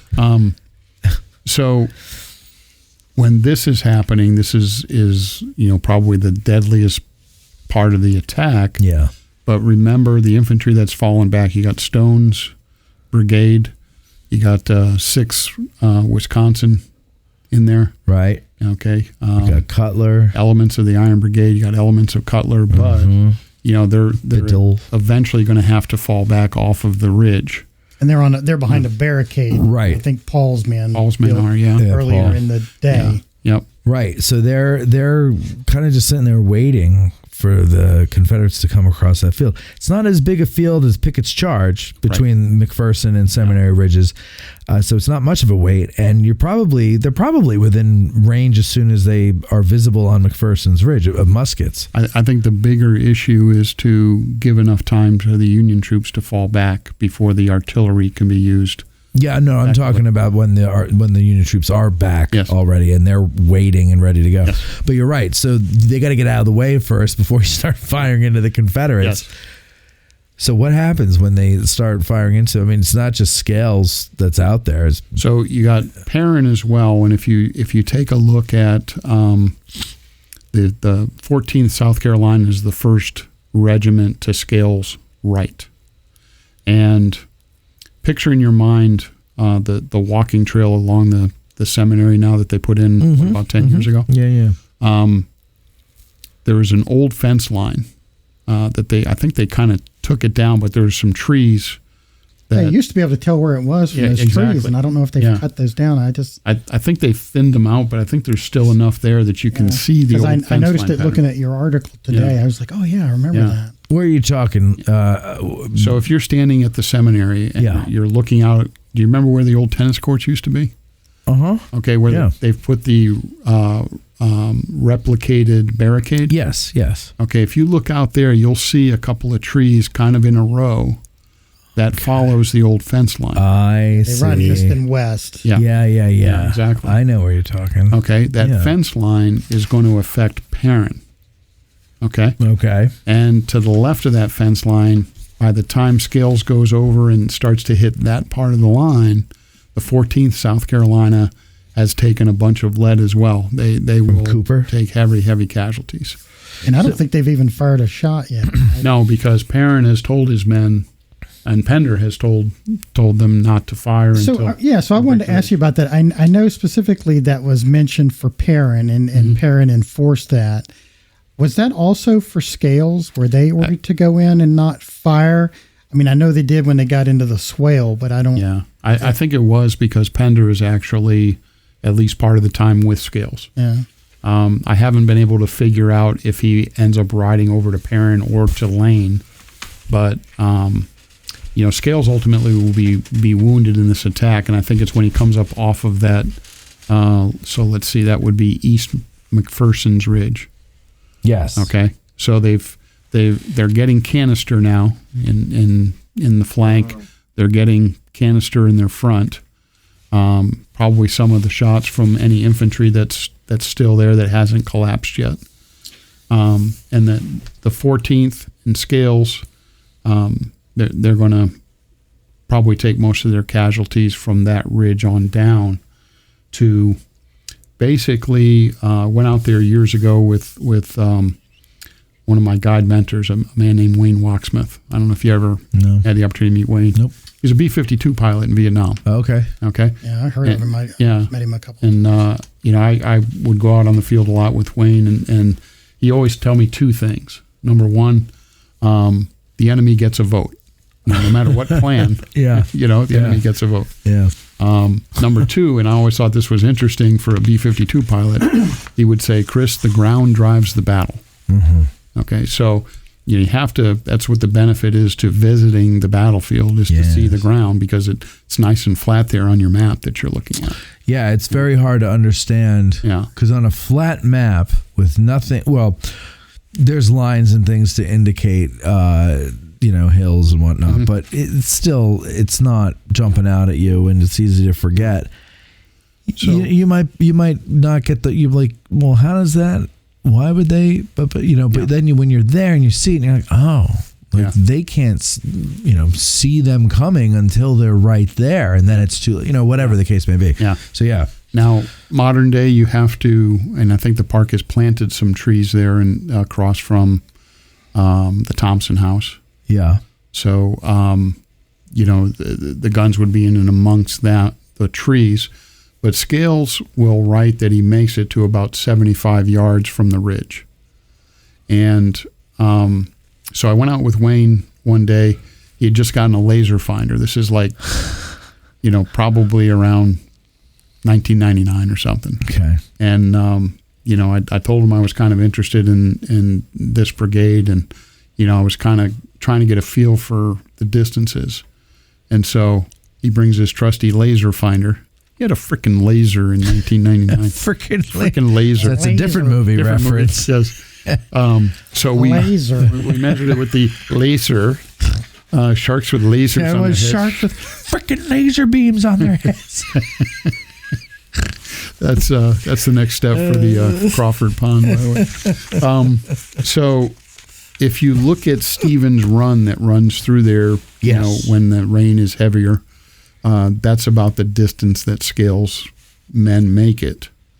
So they're pretty much driven to ground at that point. Okay. For the most part, I'm sure people were still shooting. And I went out there with a golf rangefinder. It's if Stevens Run is where it is now, is then I think it's around 100 yards. Yeah. Or so. Yeah. Like that. But yeah, still pretty darn close. Yeah. Yeah. So the 14th South Carolina is taking heavy casualties, and I think one of your questions was about Perrin's guys, and we can dig into it when we go over questions. But it's going to be Perrin's men, not the 14th, and not the 1st, but I think it's going to be the 12th and 13th that are able to essentially flank the Union men on the ridge there behind the barricade and collapse that line. Okay. And ultimately, they'll be running into the seminary building, into the old dorm. They're running in one side, Union guys are running out the other side. And that's where all that heavy fighting takes place. Right. Yeah, Pender sends those two regiments around there. Yeah. He recognizes that it's, and there was a opening there. Right. Yeah. Right. There's enough of a gap that they're able to get in there, and that's ultimately what breaks the line. I guess that would have been right there around where that Singmaster house is. Yes, right. Exactly. Yeah. So, the Scales is wounded. At some point, right? Yes. When is that? I mean, that's before Perrin goes around. I believe it's when he comes off the ridge. Off of East McPherson. He sort of makes it. He sort of implies that it was down in. He talks about being 75 yards, away. Yeah. He kind of implies that it's down there, but. And what wound does he have? Is he wounded? Well, he's wounded in the leg, and try as I might. Another leg wound. Yeah, try as I might. I've never been able to see whether it was the same leg. Yeah, I don't know. Right leg. So we don't know this. Whether it was upper or lower. I looked through. Anything I could, his record, everything. I would have thought that it would have been, a medical record for him would have existed, but maybe the audience, when we get to questions, maybe someone will call in and they'll know the answer. I wanted to, if I could, I wanted to add something about the Stewart's battery. I guess it would have been Davison's section on that side. I like these kind of cool details, and I was on a tour with Ralph Siegel, and he mentioned this. So, it involves Scales, so I was fascinated by it. But a member of the 143rd, Corporal Simon Hubler, he witnessed the battery, and this is his statement, one man would hold a piece of leather, the thumb stall, over the vent, while another man would ram home the charge. As soon as he would remove his thumb from the vent, the charge would explode. So they didn't even have to use because it was so hot. Yeah, and it was called hot firing, if I remember that correctly. He would just cover the vent, and as soon as they were ready, he would and as soon as he would take his thumb off, it would fire. So that was how No, thank rapidly and hot Davison's guns were. I don't know. That's like nerve-wracking timing and coordination that you and your buddies have to do there. There's a story about Davidson. Excuse me. This one chokes me up. So he's in charge of 3 guns. Where's my rim shot? And they're Napoleon, so he's just firing away with the. Yeah. Oh God. So thank you. Davidson actually gets wounded in the ankle, and he's got a couple of his guys holding him up as he's given the orders to fire the guns, and Davidson's yelling, "Feed it to him, GD him, feed it to him." He's not real happy with those Confederates attacking. No, I'm sure he's not. And he used swear words, Matt. And what do you think the swear words were back then? This comes up often, and I'm always curious to see what everybody thinks. You said GD. I once saw a documentary about the show Deadwood. I've talked about this on the show, so forgive me, audience, for repeating myself. But they were talking about the cursing in the show, and the lady who was the expert said, "Well, they would have been profane, but it wouldn't have been the way they are in the show today. Those are our worst words." Yeah, I don't know if the F word was a word back then. No, it was, but they didn't use it. It was an abbreviation, I think. Well, there's all that. There's that, but it meant what it meant back then. It wasn't as useful a word as it is now. And then all the other fun ones were around then. The thing was, they weren't using it the way they did in the HBO show. But to say "goddamn" would have been, one of even if you were the dregs of society. Well, it was unless they just had totally different swear words, because they talk about Humphreys being just brilliantly profane. Right. Actually, that was the last time we talked about it. Was on Jim's the German guy cussing in German. But my point is, though, that no, it doesn't. German foreign languages don't count as cussing. But my point is that the profanity of the day is tame compared to what I remember a time when you couldn't say bitch on television. And now it's bitch this, bitch that. Yeah. And now they're starting to slip shit into regular broadcast television. Yeah. So, things. And you're seeing it on billboards too, creatively. Yes, and Sheets kind of plays with it with their "why the sheets not," or it'll make you sheets your pants. That's Taco Bell. Thank you. Thank you. I'm not sure if they're going to withdraw their sponsorship. Yeah, they probably won't. They love that we talk about them. So all right. So please, can we get back to? I think when the final press happens and Perrin and Pender end up at the square, and they'll raise the South Carolina flag there, and they've driven the Union Army off of the ridge. Tell that about them getting to the square and raising the South Carolina flag. Well, they got to the square and they raised the South Carolina flag. Isn't that amazing, folks? Pender made him turn around and leave. Now, I don't think Scales Brigade, if I understood right, they didn't go down there. He was. Well, I've read some elements went down there, but I agree with you. I don't think if there were some element, I think it wasn't. Scales hightailed it to a hospital. I guess. Yeah, he would have. Well, I don't know about hightailing it. Limp back a little bit. Now, he apparently stayed while he was wounded, rallying the men along with Pender. But so he has this wound in his leg and is obviously going to receive medical attention. Who takes over for him?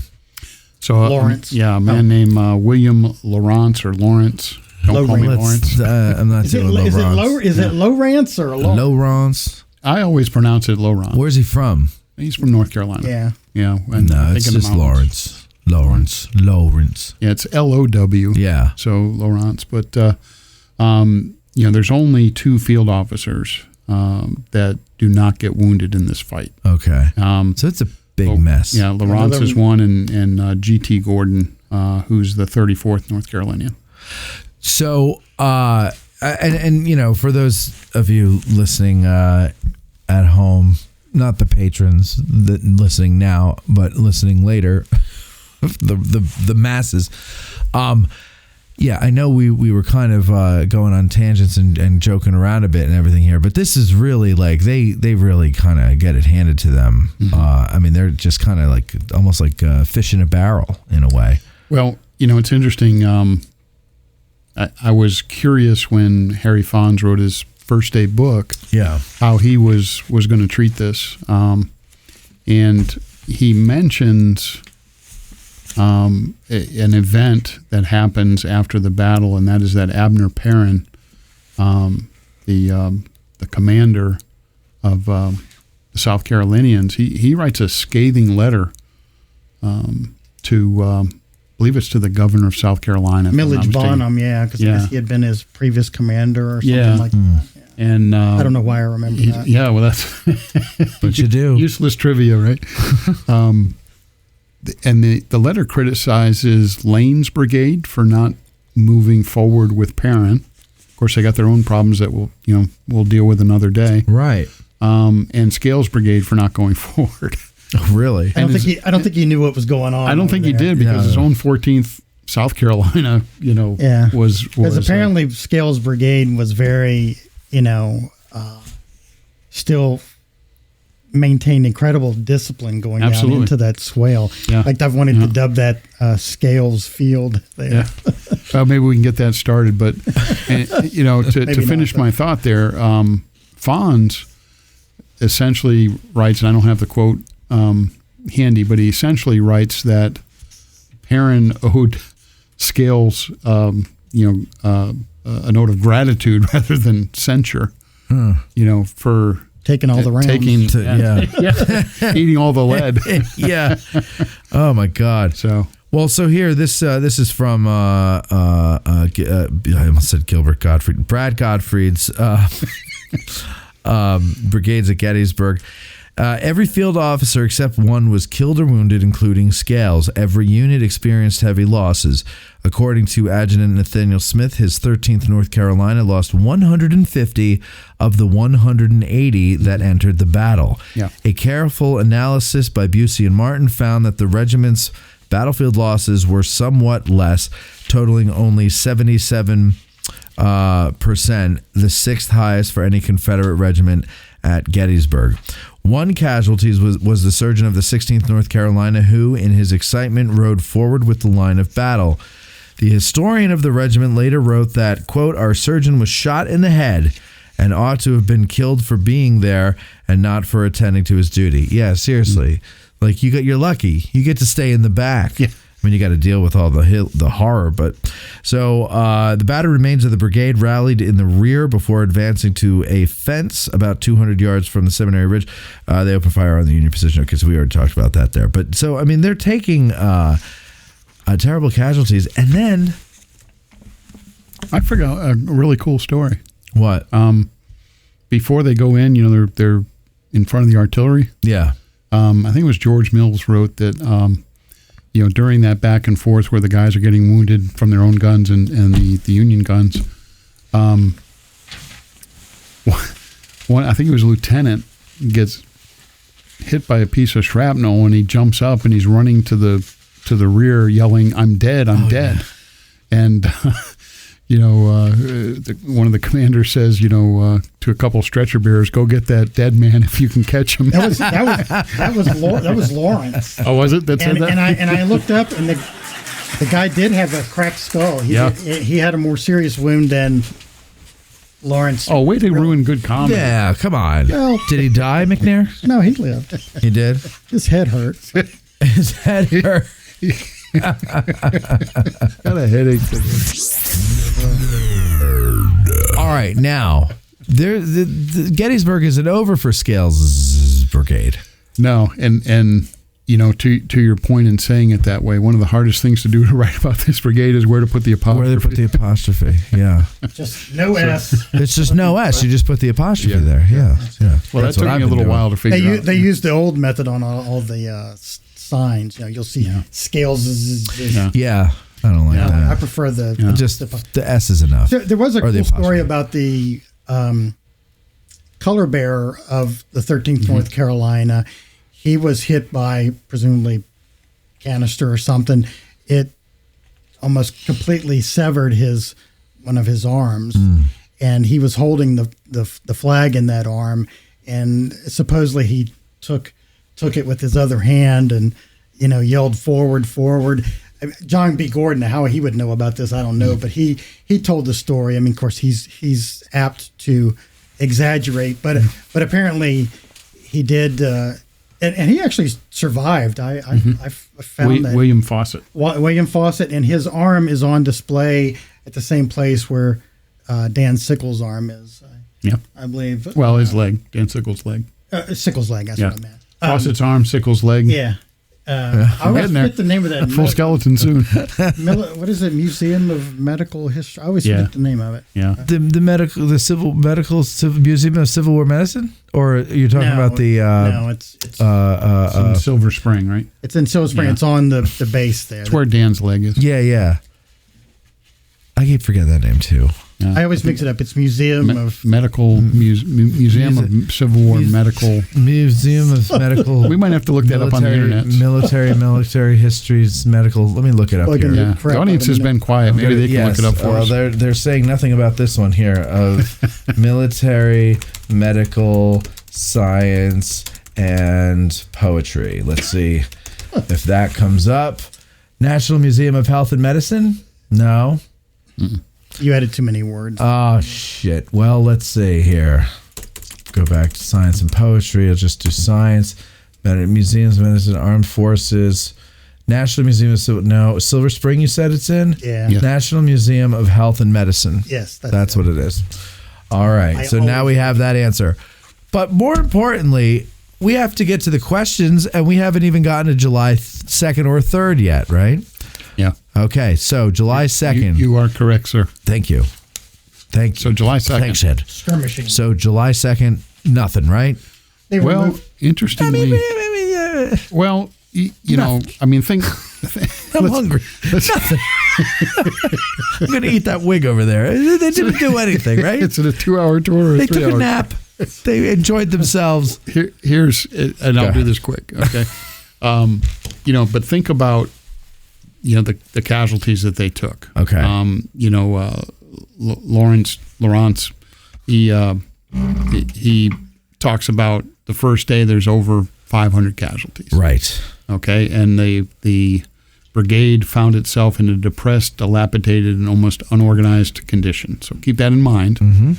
Day 2, they're sent to the right. So Lane is covering like the McMillan House area. Yeah. And Lawrence is sent down as skirmishers. They extend down as a heavy skirmish line.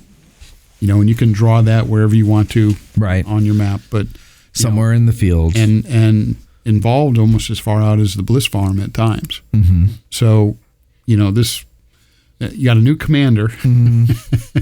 You know, this doesn't necessarily make a lot of sense to me why it was done this way, but you know, a guy who has just been elevated to brigade command, and he is at least in early July 2nd protecting the right of the Army of Northern Virginia. He wasn't too happy about it. Right. Yeah. Right. But he was quickly relieved by Anderson. Yeah, as other troops come up, that changes. But they took a shellacking, and now they're guarding the flank, Right. which of course is your most vulnerable. So, but nothing happens of note for him until. No, it's some them. skirmishing. Yeah. I don't even know that they count any casualties that they detailed for July 2nd. So, do you have anything else to add on July 2nd?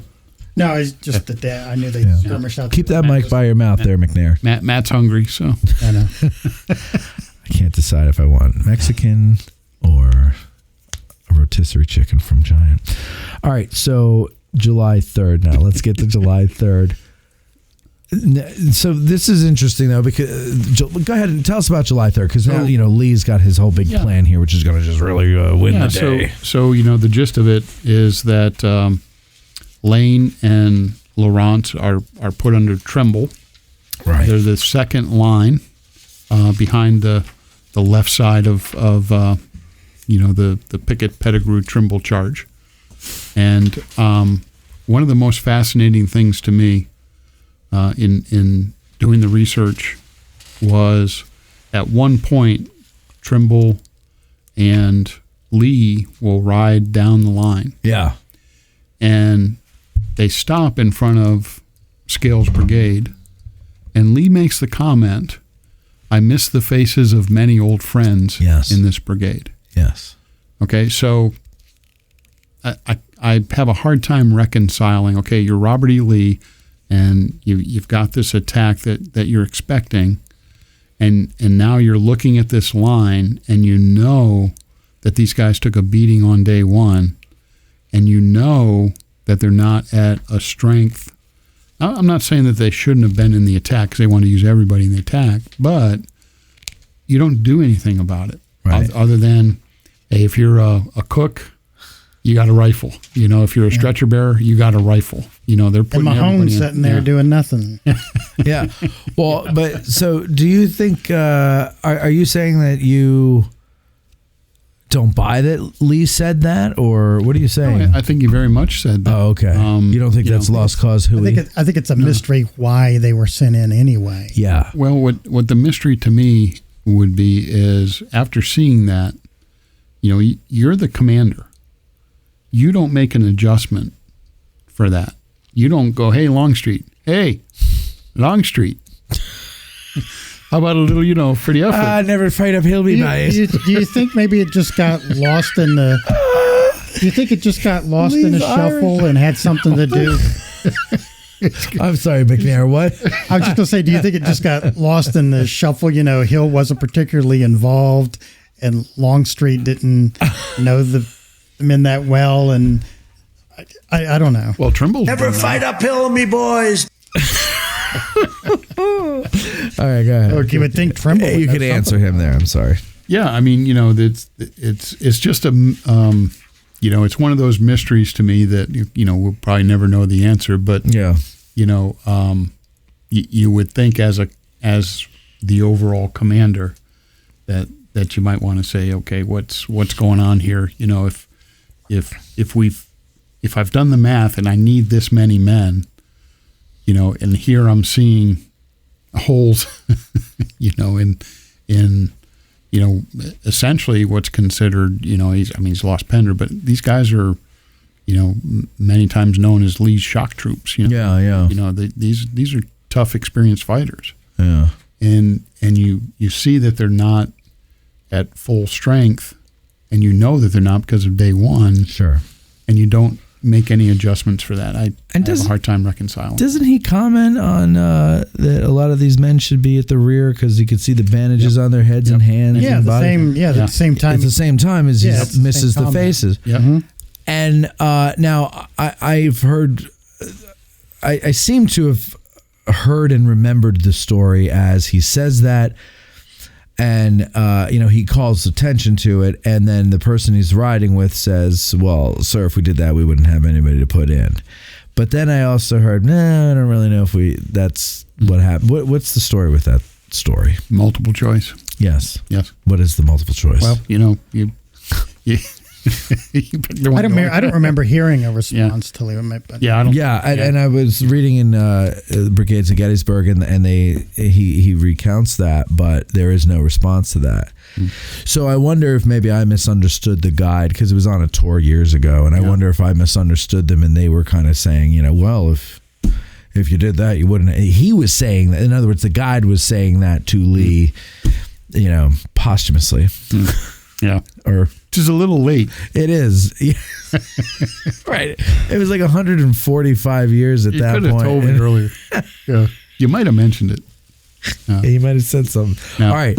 So, however, now, etc. They, under Laurent, Which I don't like that pronunciation of the name. Okay. Yeah, it's So too we're gonna call French. him Too Lawrence? French. If he was from Louisiana, I would go with it. Okay. So we can call him Lawrence. Lawrence. I would Lowrance. think. North Carolina. I could see people in North Carolina saying Lowrance. Lowrance, yeah. We'll go with that. Lawrence. It's too French for me. That's very French. Sorry. So anyway, my point is, they're not going in the first wave, right? That's not Correct. where are they? What's the plan for them? They're in the second line. So they're the So the first line Cleanup. Supposed to make the breakthrough. Second line exploits it. Yeah. So no, but in the first line, I'm sorry, who's in the first line ahead of them? It was Pickett's men. Pettigrew. No, Pettigrew's man. So they're first day guys too. They're not fresh, right? The only guys that are fresh. Pettigrew in this, had a much bigger brigade, though. But yeah, right. But But they're down to 500 men though. That brigade, or I'm sorry, I'm thinking of the 26th North Carolina. Never mind. Scratch that. Reverse it. So but Pickett's division is the only fresh division in this charge for the people who are new to this battle. Yes. That's why I'm bringing that up. So you have Davis, Marshall, and Fry. And Fry is the brigade of direction. Behind them, going north to south, you have Lane and Lawrence. Or Lawrence. Yeah, Lawrence's brigade much smaller than Lane at this point. And so they're to go forward, and once the front line under Pettigrew and Davis, I guess it would be Marshall, Davis, and Fry, because Pettigrew is responsible for the overall attack. Mm-hmm. Once they quote unquote break the line, then the second line exploits it, is the plan. And Trimble. I had an opportunity years ago to meet I think it was his great grandson. Okay. A guy named Bill Trimble. I don't know if he still comes to Gettysburg or not. He was a big time fly fisherman. So. Well, then he might want to. That's the guy that was over at fishing in Lake Crawford. He might want to check out the new lake fishing spot, Lake Crawford. Yes, right along Crawford Avenue in sunny They're going to stock it with trout this year. So he told me, he said, my great grandfather, he was put in command of those troops, and afterwards he would always go to their reunions. He'd go down to North Carolina. Right. He's very, very fond of the men that fought under him at Gettysburg. And as the attack, they will make it. All but one regiment, and again you get multiple choice here, will make it across the Emmitsburg Road. The 34th North Carolina will not. But remember, that's very, very small after day one.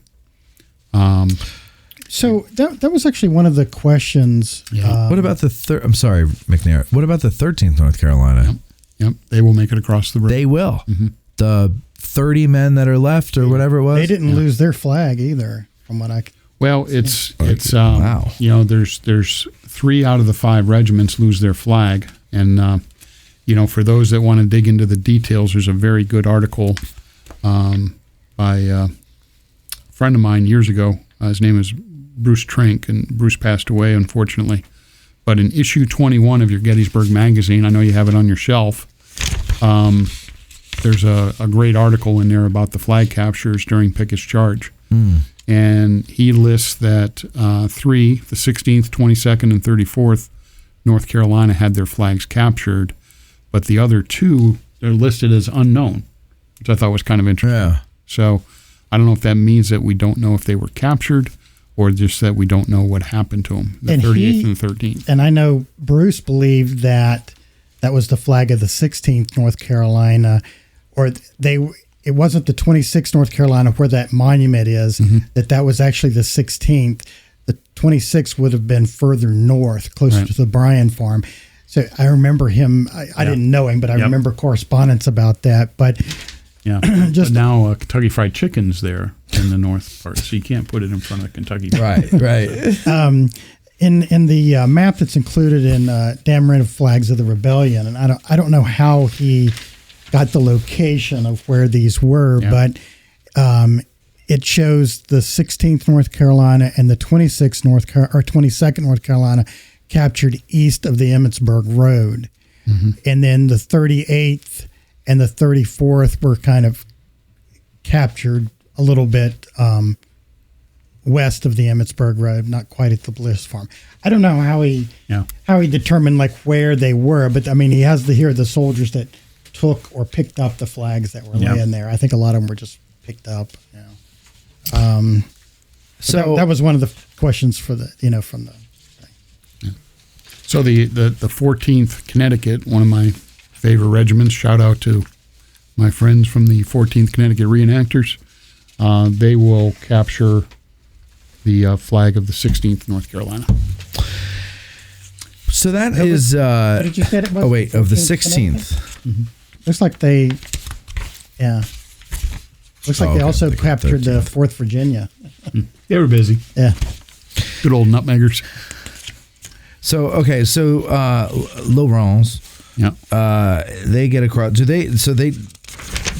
Some of their men do make it across the Emmitsburg Road. They make it across the Emmitsburg Road, and the majority did. Trimble has a quote where he says to his adjutant, Charlie, I think it's time to get these fine fellows out of this. It kind of sounded like he stayed there around the road, which is where he was wounded there. Yeah. He even remembered that it was under an elm tree. I just found that amazing that Trimble would remember that. Yeah. And in Troiani's photo, the Emmitsburg Road, his painting, he's under an elm tree. You can tell from the leaves. Yeah. So the casualties the 52% casualties, do you think most of them were sustained on the first day? Mm-hmm. Yeah. I do. Okay. Man, I'm telling you, what a futile feeling that must have been to be, to go through the first day's fight like Scales Brigade did, and then be like, oh yeah, by the way, you're the second line going across that field to take that ridge. And then to for Virginia to get all the glory, afterwards, and that was a lot of what, Scales wrote to Batchelder about that. He wasn't in the attack on the 3rd, but he, was basically defending his brigade, and actually I was just going to mention this anecdote. I couldn't find the newspaper article that I saw it in, but I'd like to know where Scales was hospitalized. I'm probably the only person on the planet that wants to know that. But I found a newspaper article that said that they could see Pickett's men going by and that they were cheering them. This would have been out on the Chambersburg Road, I guess, as they were entering Gettysburg. And he mentions that. And I've wondered whether he was maybe at the hospital at Michael Christ farm, which I think did have some Scales burials there. But I mentioned that to someone else, another guide, and they said, no, that was too close. He probably would have been out at the Lore farm. I don't know why that would be, but I mean, that was... Where was the Lore farm? I've never heard of that one. That's further out, just on the other side of Marsh Creek, right? Oh, okay. So way out there. It used to be some of it existing there. I don't know if any of that barn is still there, but it was a hospital out there. I mean, and then you can't find any record to indicate where he was for you? No, I looked. I was. And it's just a curiosity, or why? Yeah, just because I'm interested in the guy. But I did find that newspaper article where he mentions that they saw Pickett's division going by and were cheering them. Yeah. So it was somewhere out there on the Chambersburg. Yeah. We do know that Scales and Pender will be in the same ambulance back to Winchester. Okay. Yeah, so he rides back with him, Bowden. Did Pender tease him? Probably. Yeah. I would have. And I believe that, from what I understood, Scales was considered to have had a more severe wound than Pender, but he survived and Pender died. I think Scales was dropped off in Winchester, and Pender went on to Stanton, and then had some complications, bleeding or something after a surgery. And I don't know if we're jumping ahead there, but I know Matt's hungry, so. Well, we're not. This isn't about Scales. This is about Scales Brigade at Gettysburg. So I think we have finished the story. And what we're going to do is take a break, let our sponsors get in your ear. Of course, you're going to patronize them. And you're also going to become a patron over at patreon.com/addressing Gettysburg, just like McNair, so that you can submit questions and maybe even find yourself on an Ask a Guide talking about your favorite subject. Who the hell knows? The point is, you might as well do it. You've been listening long enough for free. We all know you feel guilty, right? And if I can join, so can you. What's that, McNair? If I can join, so can you. Exactly. McNair, the most hateful of people, has Civil War troll. has warmed his heart to your pal Matt over at Addressing Gettysburg, and he has joined patreon.com/Addressing Gettysburg. We'll be right back after these words. When you're dragging ass out of bed, the hair's mussed up on your head. You picture the 20th Maine, and you're happy once again. Fight the battle against being slow with Little Ground Top Row. This special episode of Addressing Gettysburg is brought to you by our first coffee brand, Little Ground Top, roasted to perfection by our friends over at Bantam Roasters.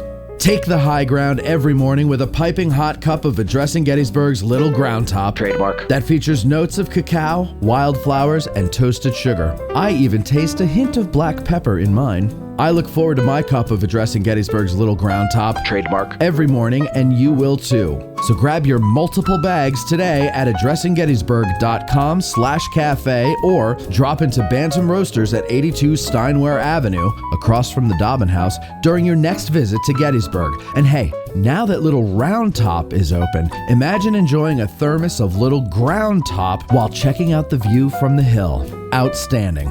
That's addressinggettysburg.com/cafe or drop into Bantam Roasters at 82 Steinware Avenue during your next visit to Gettysburg. While in Gettysburg, make sure you visit the Gettysburg Museum of History, located right in the heart of Gettysburg at 219 Baltimore Street. Admission is free. This museum has over 4,000 unique artifacts on display spanning from the Civil War, World War I, World War II, and much, much more. Be sure to stop by Wednesday through Sunday, 11 a.m. to 5 p.m. You won't want to miss it. That's the Gettysburg Museum of History, 219 Baltimore Street. It's a must-see on your next trip to Gettysburg. Hey, Gettys nerds. In case you haven't heard, the winter lectures are back on video, and they're going to be hosted on our YouTube channel. So if you haven't subscribed to Addressing Gettysburg's YouTube channel and you want to see the winter lectures this year, the only place you're going to be able to find them every week is right on our channel. So head on over and subscribe to it. It's free. It's free. You can subscribe and it's free, and it's wonderful. So we're looking forward to you over there. And you know what? By the way, why don't you head on over to patreon.com/Addressing Gettysburg and finally do the right thing and subscribe. I mean, isn't it about time? There's so much more over there for you to learn. So much more. There's 4 episodes a month that come out for second lieutenants and above. That's right. 4 episodes a month. Whew, it's tiring. Anyway, see you on YouTube and see you on the battlefield. For the Historian has a wide variety of titles, new and used, of military books from publishers like Osprey, Gettysburg Publishing, Stackpole, Savas Beatty, UNC Press, and more. I make it a point to go there once a week because I have new bookshelves to fill and I never know what treasures I'll find, and neither will you. They even have toy soldiers, model kits, games, children's books, and more. So stop by and check them out on your next visit to Gettysburg, or better yet, order right now online at forthehistorian.com and mention that you heard about them on Addressing Gettysburg in the Note to Seller box, and they will refund you your shipping. And if you call 717-685-5207 or stop by the store on your next visit and mention us, you'll get 20% off retail price. That's forthehistorian.com or 717-685-5207.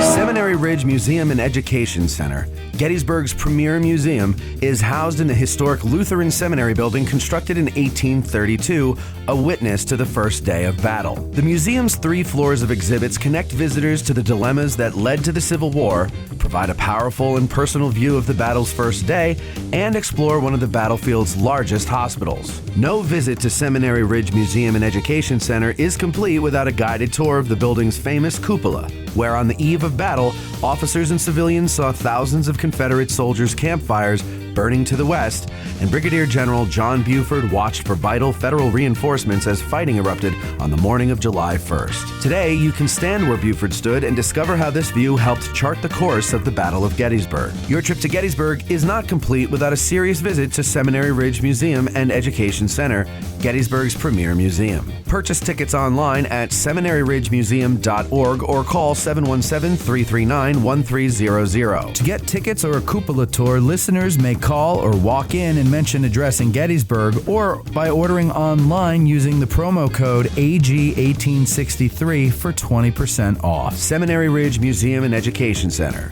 It began here. There's a devil to pay. You're listening to the Addressing Gettysburg podcast with Matt Callery. Thank you, Mr. Elliott. And now we are going to get to our questions from our patrons. Of course, I told you at the end of the last segment, it's at patreon.com/addressing Gettysburg, where you can purchase the ability to ask questions to our guides on these licensed battlefield guides. In fact, our first question is from a new patron, Charles Lawrence. I don't know how to pronounce that. I hope I don't mangle it there, Charles, but welcome. Thank you very much for your patronage. And you say, why would the brigade on July 1st attempt to stand against massed canister on Seminary Ridge? Were they poorly led? No pickets? And then, knowing how devastated the brigade was with many officer enlisted casualties, how could they be called upon as an effective force on July 3rd? These are great questions. We kind of touched on that last question there, but the first question, go into the answer. Go ahead. What's your answer to that? You got to remember, this is the evolution of Hill's Light Division. So these are very, very experienced men, and in the battles that they had been in, had proven themselves. Yeah. Yeah. So. This is a good point. These guys are from Hill's Light Division. This isn't their first rodeo, right? You and I would be back at Hair Tavern saying, "Can you open up the tavern?" Yeah. See these stripes? It means I'm a tester. I got to test the wine here at the tavern. That's right. But I think that is they're well trained, well disciplined, very experienced, with good leaders. Okay. All the makings of a very good brigade. But it's not, I guess, because the way he asks the question here, and I just want to make sure he's in the right mindset. Like, he says, why would the brigade on July 1st attempt to stand against massed canister on Seminary Ridge? They were sweeping the field. They were cleaning up the mess that other Confederate brigades had made, right? Like, in other words, the Union was in retreat, and they're pressing the advantage. And in addition, the Union had been firing already at Pettigrew's guys, right? On Heath's guys. So there's that. That's a big part of it. But these guys are well trained, and if you fast forward to day 2, think about McGilvery's line along the Wheatfield Road. That's massed cannon, but infantry against artillery, infantry is going to win. Right. Eventually they're going to take, as you can see, heavy casualties. Yeah. But the idea, and I think Dwayne touched on it earlier, is they're told not to fire until you get up there. Because then you become cannon fodder. Right, yeah. You got to get in there as quick as you can. And I think that's what they were known for. I've heard criticism that he didn't send out skirmishers and all that.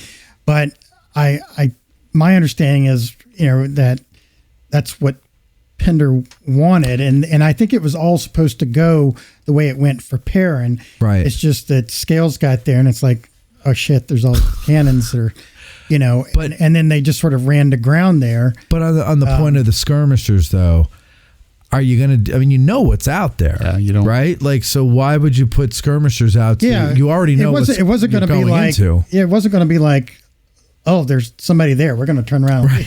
You could see them. I mean, yeah. The orders was to get them off of there. Right. So, they're supposed to get there as fast as they can. That's a good question, Charles. I like that question because it sounds, like it might sound like our answers are kind of like, well, elementary, my dear Watson, but really I think especially, and I don't know if you are, Charles, but, if you're new to all this stuff, there's certain things that, just go, well, why would you do that?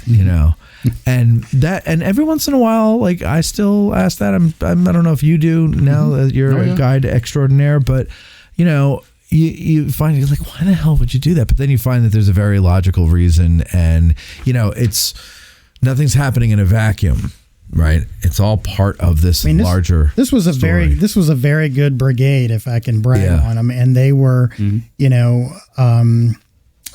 it was even commented by Rufus Dawes and other people who witnessed it, their bearing and everything. Sure. And I think it's it's something a lot of people forgot, and they took some of the worst casualties in the battle, and you almost never hear anything right about it. Right. Yeah. I also think when you consider Lee coming north, morale is high.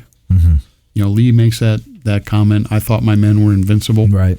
I think a lot of these guys thought, okay, the old man's leading us north. Sure. We're going to win. And here, first day, you're hitting the Union line hard. You're collapsing the line, and I always tell people on my tours, Robert E. Lee's probably feeling pretty good. He's got the Union Army on the run. Sure. That's what usually wins him the battle. Right. He's looking for a solid win on northern soil. Well, and they're dislodging the Union Army from that Seminary Ridge. But that's another huge factor that we can't forget. Lee has been winning the war for a year. So have his men. Yeah, right. They're the ones that are doing it. They're winning it for him. Yep. And what's happening on July 1st is something they've seen before. They've seen this movie and they know how it ends, or so they think. They don't realize that this movie is directed by M. Night Shyamalan, and there's always a twist. And there's a surprise ending. You saw a different movie than I've seen. All right, is this the hunger coming through? It is. I'm getting slap happy here. John Brogan says, on July 3rd, the 34th North Carolina participated in Pickett's charge. Did any of this regiment make it past the Emmitsburg Road? Any of that regiment? I'd heard the 16th North Carolina may have made it to the Angle. Any accuracy to that?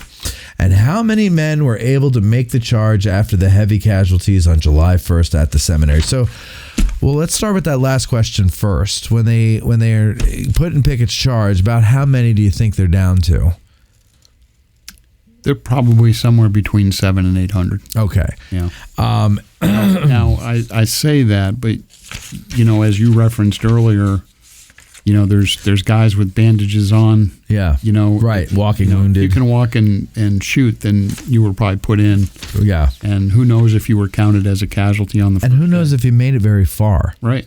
I mean, it's a hot day. If you're wounded. Yeah. Yeah. I mean, that could take, might pass out. Might be not your fault. You just pass out. All right. So how about 34th North Carolina? Any part of them make it past the Emmitsburg Road? Maybe. Like a head? Well, the 34th, it seems, by a couple of the maps, seem to be flanked by the 8th Ohio. Okay. Along with Brockenbrough and whatnot. It's hard to know. I would say probably parts of them did, but maybe we say it this way: they did not make it across the road as an organized unit. Okay. You can say it that And way. their flag, I mean, it doesn't, mean they didn't make it further, but their flag was captured or found, like I said, just west of the road, along with the 38th. The 16th and the 22nd were found east of the Emmitsburg Road, within that angle, if you will. There's something sad about the flag being found west of the road, as opposed to east. I don't know why. That's sad. But then the guys who are east of the road, it's like, well, yeah. I don't know. I guess it's because they either, no one could, like, the flag didn't make it across the road, and no one made it enough to pick it up and retrieve it, or they were heading back. And we don't know. You don't know that they didn't make we don't it across know, the right? road. Yeah, It's just where it was. But it's right. So if they did make it across the road, they have no proof. They were like, but then they're like, God, we can't do this. We got to head back. And then they get over the road. It's an imaginary, crossing into some kind of safety in my mind here. But you're on your way back, and then you go down, and maybe they're I don't know. It's just sad. The other thing to consider, Matt, is we like to draw these troop movements in nice lines. Yeah. From being out of the car that you march across the field. There's people that even if you try to keep it in a straight line. We did that once, and no one could get more than 5 paces without the line falling apart. I think I read where the Confederate lines were known to be kind of ragged. Yeah. Well, I remember a while ago. I don't remember what it was, but something with Scott Hartwig. I can't remember if I saw him on TV or if this was in person. I've had so many encounters with Scott now that I can't keep them all straight. But he was saying that he didn't think that when they're going across in Pickett's charge that they're in these perfect lines like in the movie. Go ahead. I don't think so. Yeah. I think they start off that way. Sure. Because there's there's that fifth reference to the movie where he talks about how straight the line is, but there's also some Union comments that they never saw a Confederate battle line so straight. Right. So at least they start off that way. Yeah. But various reasons, and you can't discount like the 8th Ohio or even like the 39th New York. Some of those guys hitting the flanks.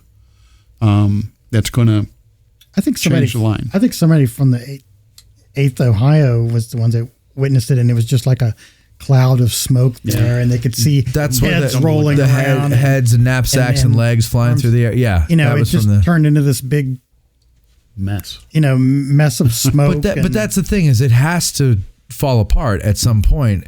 I mean, I would imagine the first shell that blows in through the line, okay, maybe you can redress the lines, but the closer you get to that wall, the more the guns are able to see you. You can't keep that cohesion together, and you just got to get to the goddamn wall as quickly as you can, because otherwise you're going to just be left in the middle of the field there. You're not going to make it. You're losing leaders, so command and control breaks down. Oh my God! And right. So you had to be a mob. And I think there's even accounts of talking about the flags getting closer and closer together, and they're a lot of these flags, the North Carolina flags, are actually in the North Carolina Museum of History. They had them on display years ago, but I requested to go in and see the flag of the 22nd North Carolina, so that was kind of cool. They took me back there, and it's behind glass, and kind of like in a frame, but it was cool.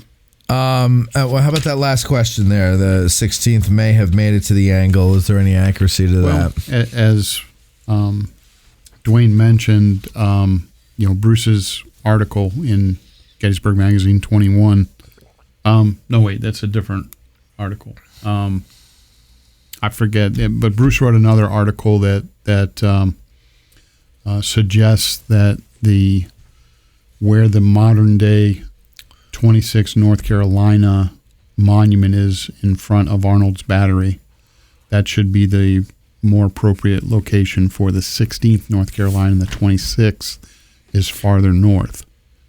It would have been closer to the Makes a pretty compelling argument, I think. And that's kind of what they show on this map here. You know, the 26th is way up here by the Bryan barn. Yeah. The 16th is down here. We're closer to where the 26th monument is. Yeah. Interesting. Yeah. So, Scales getting screwed again. So is that freaking Virginians? So wait a second. Then that story, come over to this side of the Lord. Mm-hmm. Wasn't that a guy from the 12th New Jersey? I don't remember that. Who was the Yankee guy? All the time, but I don't. So it was just a Union soldier, a Union guy. But I thought it was in that area there where the 26th North Carolina Monument is, and wasn't it a member of the 26th North Carolina? No, wait. So then it would be 12. Oh, I don't know. It's very confusing when I'm not looking at it. The other thing you have to remember, yes, just is what we just said. This is disorganized. Right. So you could have a guy from the 26th North Carolina getting over absolutely in front of Arnold's battery. Sure. And a guy from the 16th North Carolina being up by the Bryan farm. I get it. Yeah. Yeah. You can't keep everybody in the solid lines. Right. So we have to break ourselves of that notion that they're all in this perfect line. Yeah. And the only thing they're trying to do probably at this point is get out of it. Right. I would too. Ron Moore says, "Hey, Matt, I would like to know why, after suffering terrible losses on the first day of fighting, the brigade was sent in to suffer even more during Pickett's charge. Was Robert E. Lee not aware of the condition of the brigade? If he was not made aware of the condition of some of the units from that day, whose fault would it be?" Well, so we know he was aware. We've already explored those other questions, but whose fault would that be? It's not Robert E. Lee's fault. It can't be Robert E. Lee's fault. Remember that. Right, so who do we blame besides James Longstreet? It can't be Robert E. Lee. Longstreet, okay. We haven't really gone after A.P. Hill today. Oh, maybe we could do that. Yeah. Well, that would have to go up through the ranks, but would they be reporting this stuff so soon? Would they even know so soon how many losses they have or whatever? Well, I think Lawrence, right? He seems to be pretty specific. So he's at least taken accounting. I don't know if he would have taken roll. Maybe he did, because he's pretty specific as to how many he had after day one, how many he'd lost on day one. But Lawrence has a new job here. It's there's a lot that he's got to do. And he's got to fill out the paperwork. Who wants to do that? Yeah. And maybe, do we know how many of his staff are still alive or with us in this? So he might not have the staff. Who knows? Yeah. It's a mess. Yeah. Right? I think, we've kind of chatted enough about that as far as what we know with Robert E. Lee. Yeah. But I don't think we have any better answers in the last 20 minutes. It's not like at the end of a video game where they tell you all your casualties and all the enemy casualties down to a number. It's a little different. Not that you think that, Ron. I'm just saying. Nicholas Affalter, I hope I pronounced that correctly, Nick. My recent study of the fighting on Seminary Ridge on July 1st has led me to draw parallels between the charge of Pewin and Scales and the charge on Cemetery Ridge on July 3rd. As Porter Alexander said of Gaines's Mill 1 year before, the Army of Northern Virginia had, quote, no margin to spare over the size of the task, end quote. Scales' 1,400 men would be reduced to 500 in consequence of its advance, including all but 2 of its field officers. Perrin and his men shared a similar fate, and yet the Union Army, despite a spectacular artillery performance, gave up the field. Lee, I assume, was present on the field was present on this part of the field during the action. I prefer to think of it as this. I was doing so well, and Nick, you wrote this well enough. I wasn't stumbling over your words. I was stumbling over my hunger pangs. I prefer to think it is this action, rather than the advance of Rance Wright's Georgians on July 2nd, that convinced Lee to try Pickett's charge on July 3rd. In my opinion, this battle was another Gaines's Mill, Glendale, Malvern Hill. Lee was not out of character on the first nor on the third. Do you agree or disagree? Thank you for hanging in there on this question and appreciate your insight. Thank you for the well-written, thoughtful question there, Nick. What do you say? Chris Army Licensed Battlefield Guide. So it was a great question. I don't know why I grinded my teeth when I said your name. I'm sorry. No, it's a very good question, a very good observation, I think. We know Lee's not a dummy. We know he's not an ape. Is that number 6? I think you're up to number 6. 32 by now. I don't even know. The audience loves it, though. He's a non-human primate. I think that there's two things that come into play with comparing these two actions. Okay. Number one, Lee is able to break the line on day one. Good solid position of the Union infantry and artillery. He does the math, point number 2, and he believes when he's planning, the napkin plan of Pickett's charge, that he has a 3-to-1, ratio, which is what you need for a frontal assault.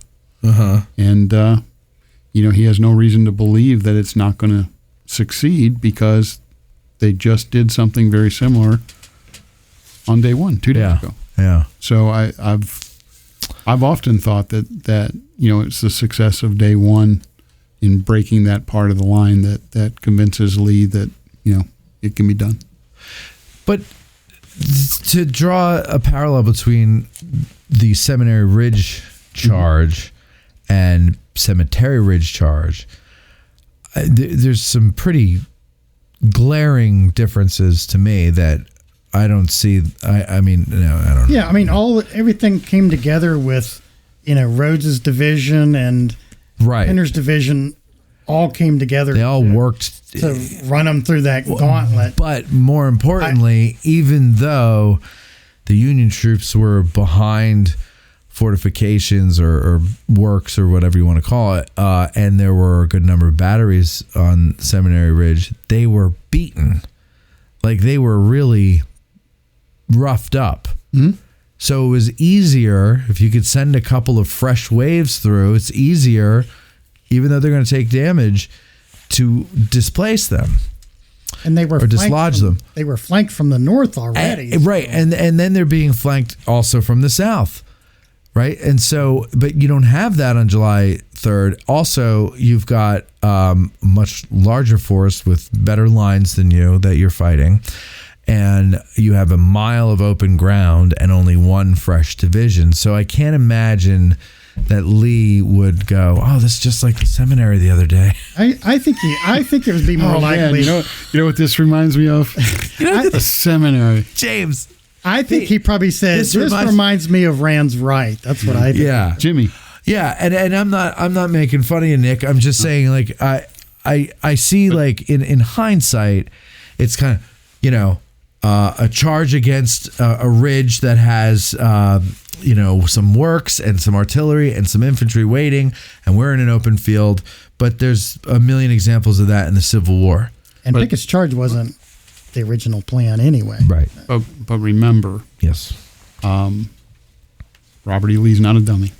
No, and he makes no mistakes. He will take 140 pieces of artillery to soften up that position. Yeah. Now, does that go as planned? No. But he's taking things into consideration that he needs to do. And ultimately it doesn't happen. But I think, the morale of the attack on July 1st when they get the Union Army dislodged and on the run, I think some of that's carrying through to July 3rd. Sure. It was a complete route the first day. Yeah. There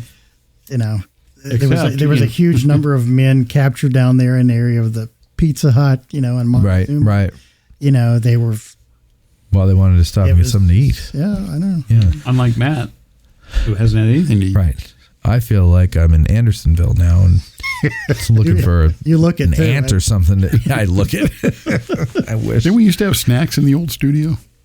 Yeah, Eric's wife used to make cookies. Remember that? Yeah. Yeah. Yeah. Maybe we need a new producer with a wife who makes cookies. Those were good times. And you're out of water. Those are good We're all dying. Charles Fuller says, curious to know how far Scales' brigade marched day one.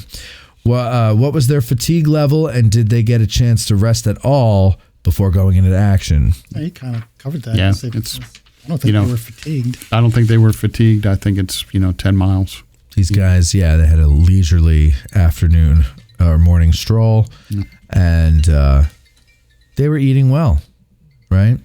Finally, Stephen Lunsford says, it seems that Scales Brigade, along with the entirety of Pender's division, are largely overlooked in history and memory of Gettysburg, which I assume is due in large part to Pender's mortal wound himself and the extreme casualties suffered in such a short amount of time in their assault on Seminary Ridge, July 1st. The 13th North Carolina alone has an insane amount of casualties. I feel like the 26th North Carolina is a household name, and rightfully so from their great loss, but many other North Carolina regiments suffered severely and are not always remembered. Do you feel these units/actions are overlooked, and do you have any recommended reading materials to learn more about these Tar Heels and the impact of the losses post-Gettysburg? I will plug Chris's Blue and Gray article from 2005. He does a fine article in there.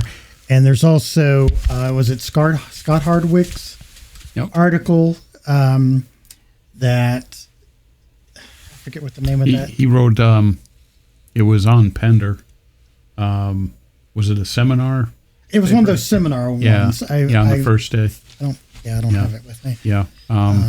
Definitely a good article. And he even talks about how, with the unbelievable courage and just how good the brigade was, considering it was cannon fodder.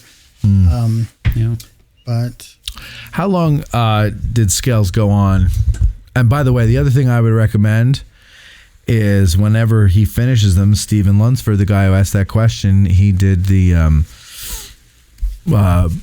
those Corps books about the Union Corps there.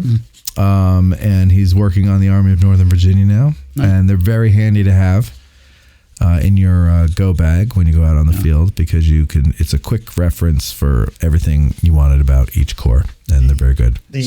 Stephen, that Order of Battle book? Yeah, the Order of Battle. Thank you. What did I call it? The Corps book. Yeah, I'm sorry. I can't look at things more. My blood sugar is running low. So a couple of other resources.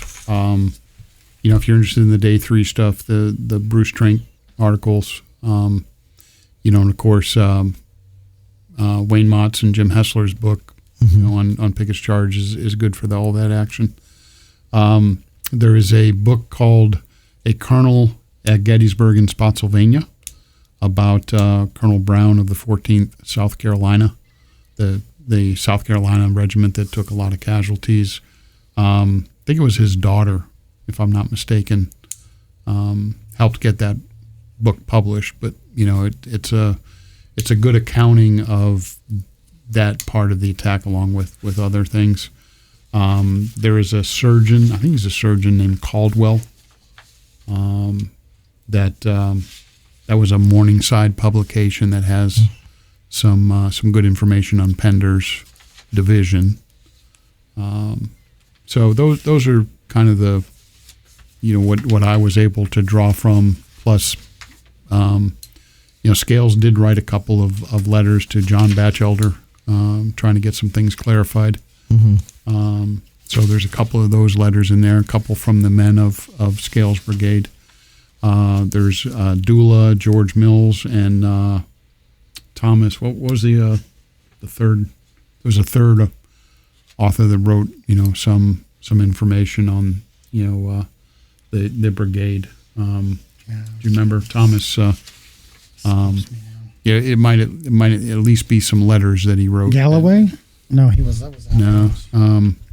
Somebody might know it in the comment section. They can put it in. Yeah, but that's really what we have to draw from, and if you read Brad Godfrey's brigades at Gettysburg, and you look at the footnotes, those are the references that you see. Yeah. Yeah.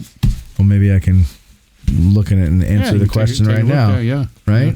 So we're looking at Scales Brigade, right? And we're going to look and see what footnotes. Oh, it's all at the end here. Oh, yeah. Bunch of people. You'll have to look it up. There's a lot to go through there, folks. If he was not as hungry. I might do it if I cared.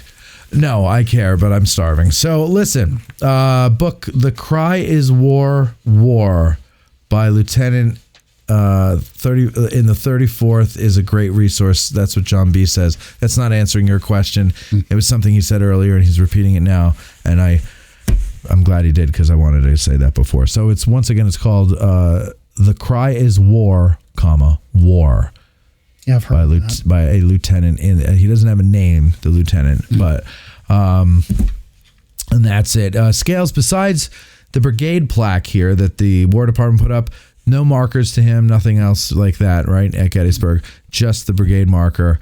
And there you go. That's Grant's question there. We should probably mention real quick that, he does survive the war. Yeah. Goes on to become governor of North Carolina. Mm-hmm. He's buried in Greensboro, a very, very humble grave. Really? No children. No children. But there's a picture, the picture with the baby. Yeah, so who's the baby? This was sent to me by Margaret Lambeth Wiley Johnson. This is a picture of Scales with his grandson. It's actually his grandnephew. Okay. This was his brother, James Pickney Scales. Yeah. James Pickney Scales was a brother who died in 1866. I believe I have that correct, who it was. And this was his child, and he and his wife adopted him, and that was their only child. I don't know how tall the man was, but he certainly became very portly, as an elderly person. Well, he's probably not jogging with those leg wounds. Yeah, and he developed Bright's disease, which is a kidney disease. We no longer use that term. It's nephritis now, but you lose protein in your urine, things like that. I think it can affect the brain and that sort of thing. And he was kind of in a coma the last 6 months or so of his life.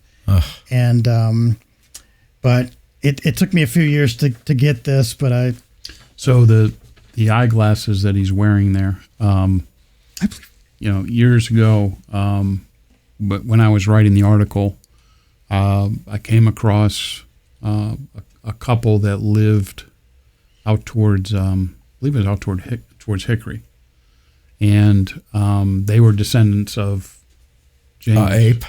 Ape. 35. I believe it was of James, and they had his eyeglasses.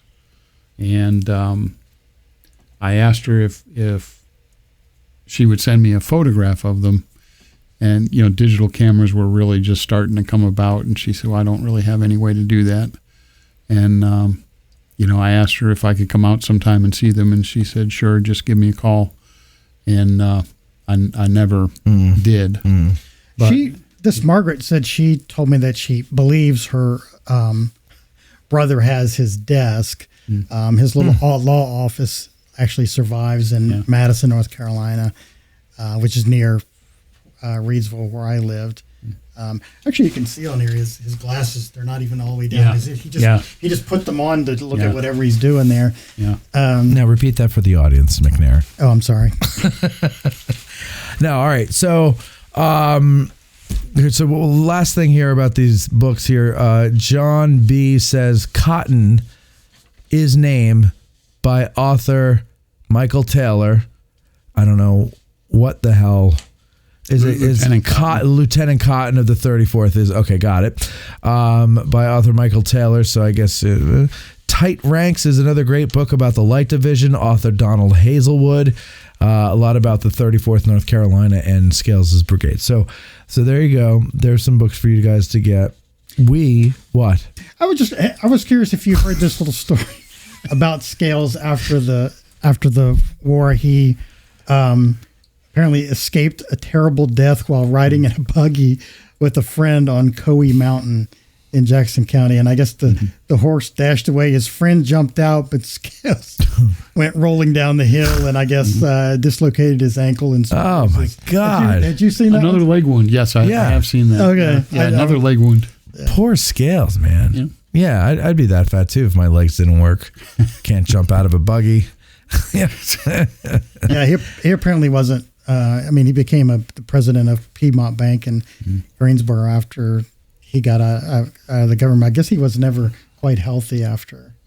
I would imagine not. Yeah. And he, they shut the city down basically after he passed away. Yeah, they had a big.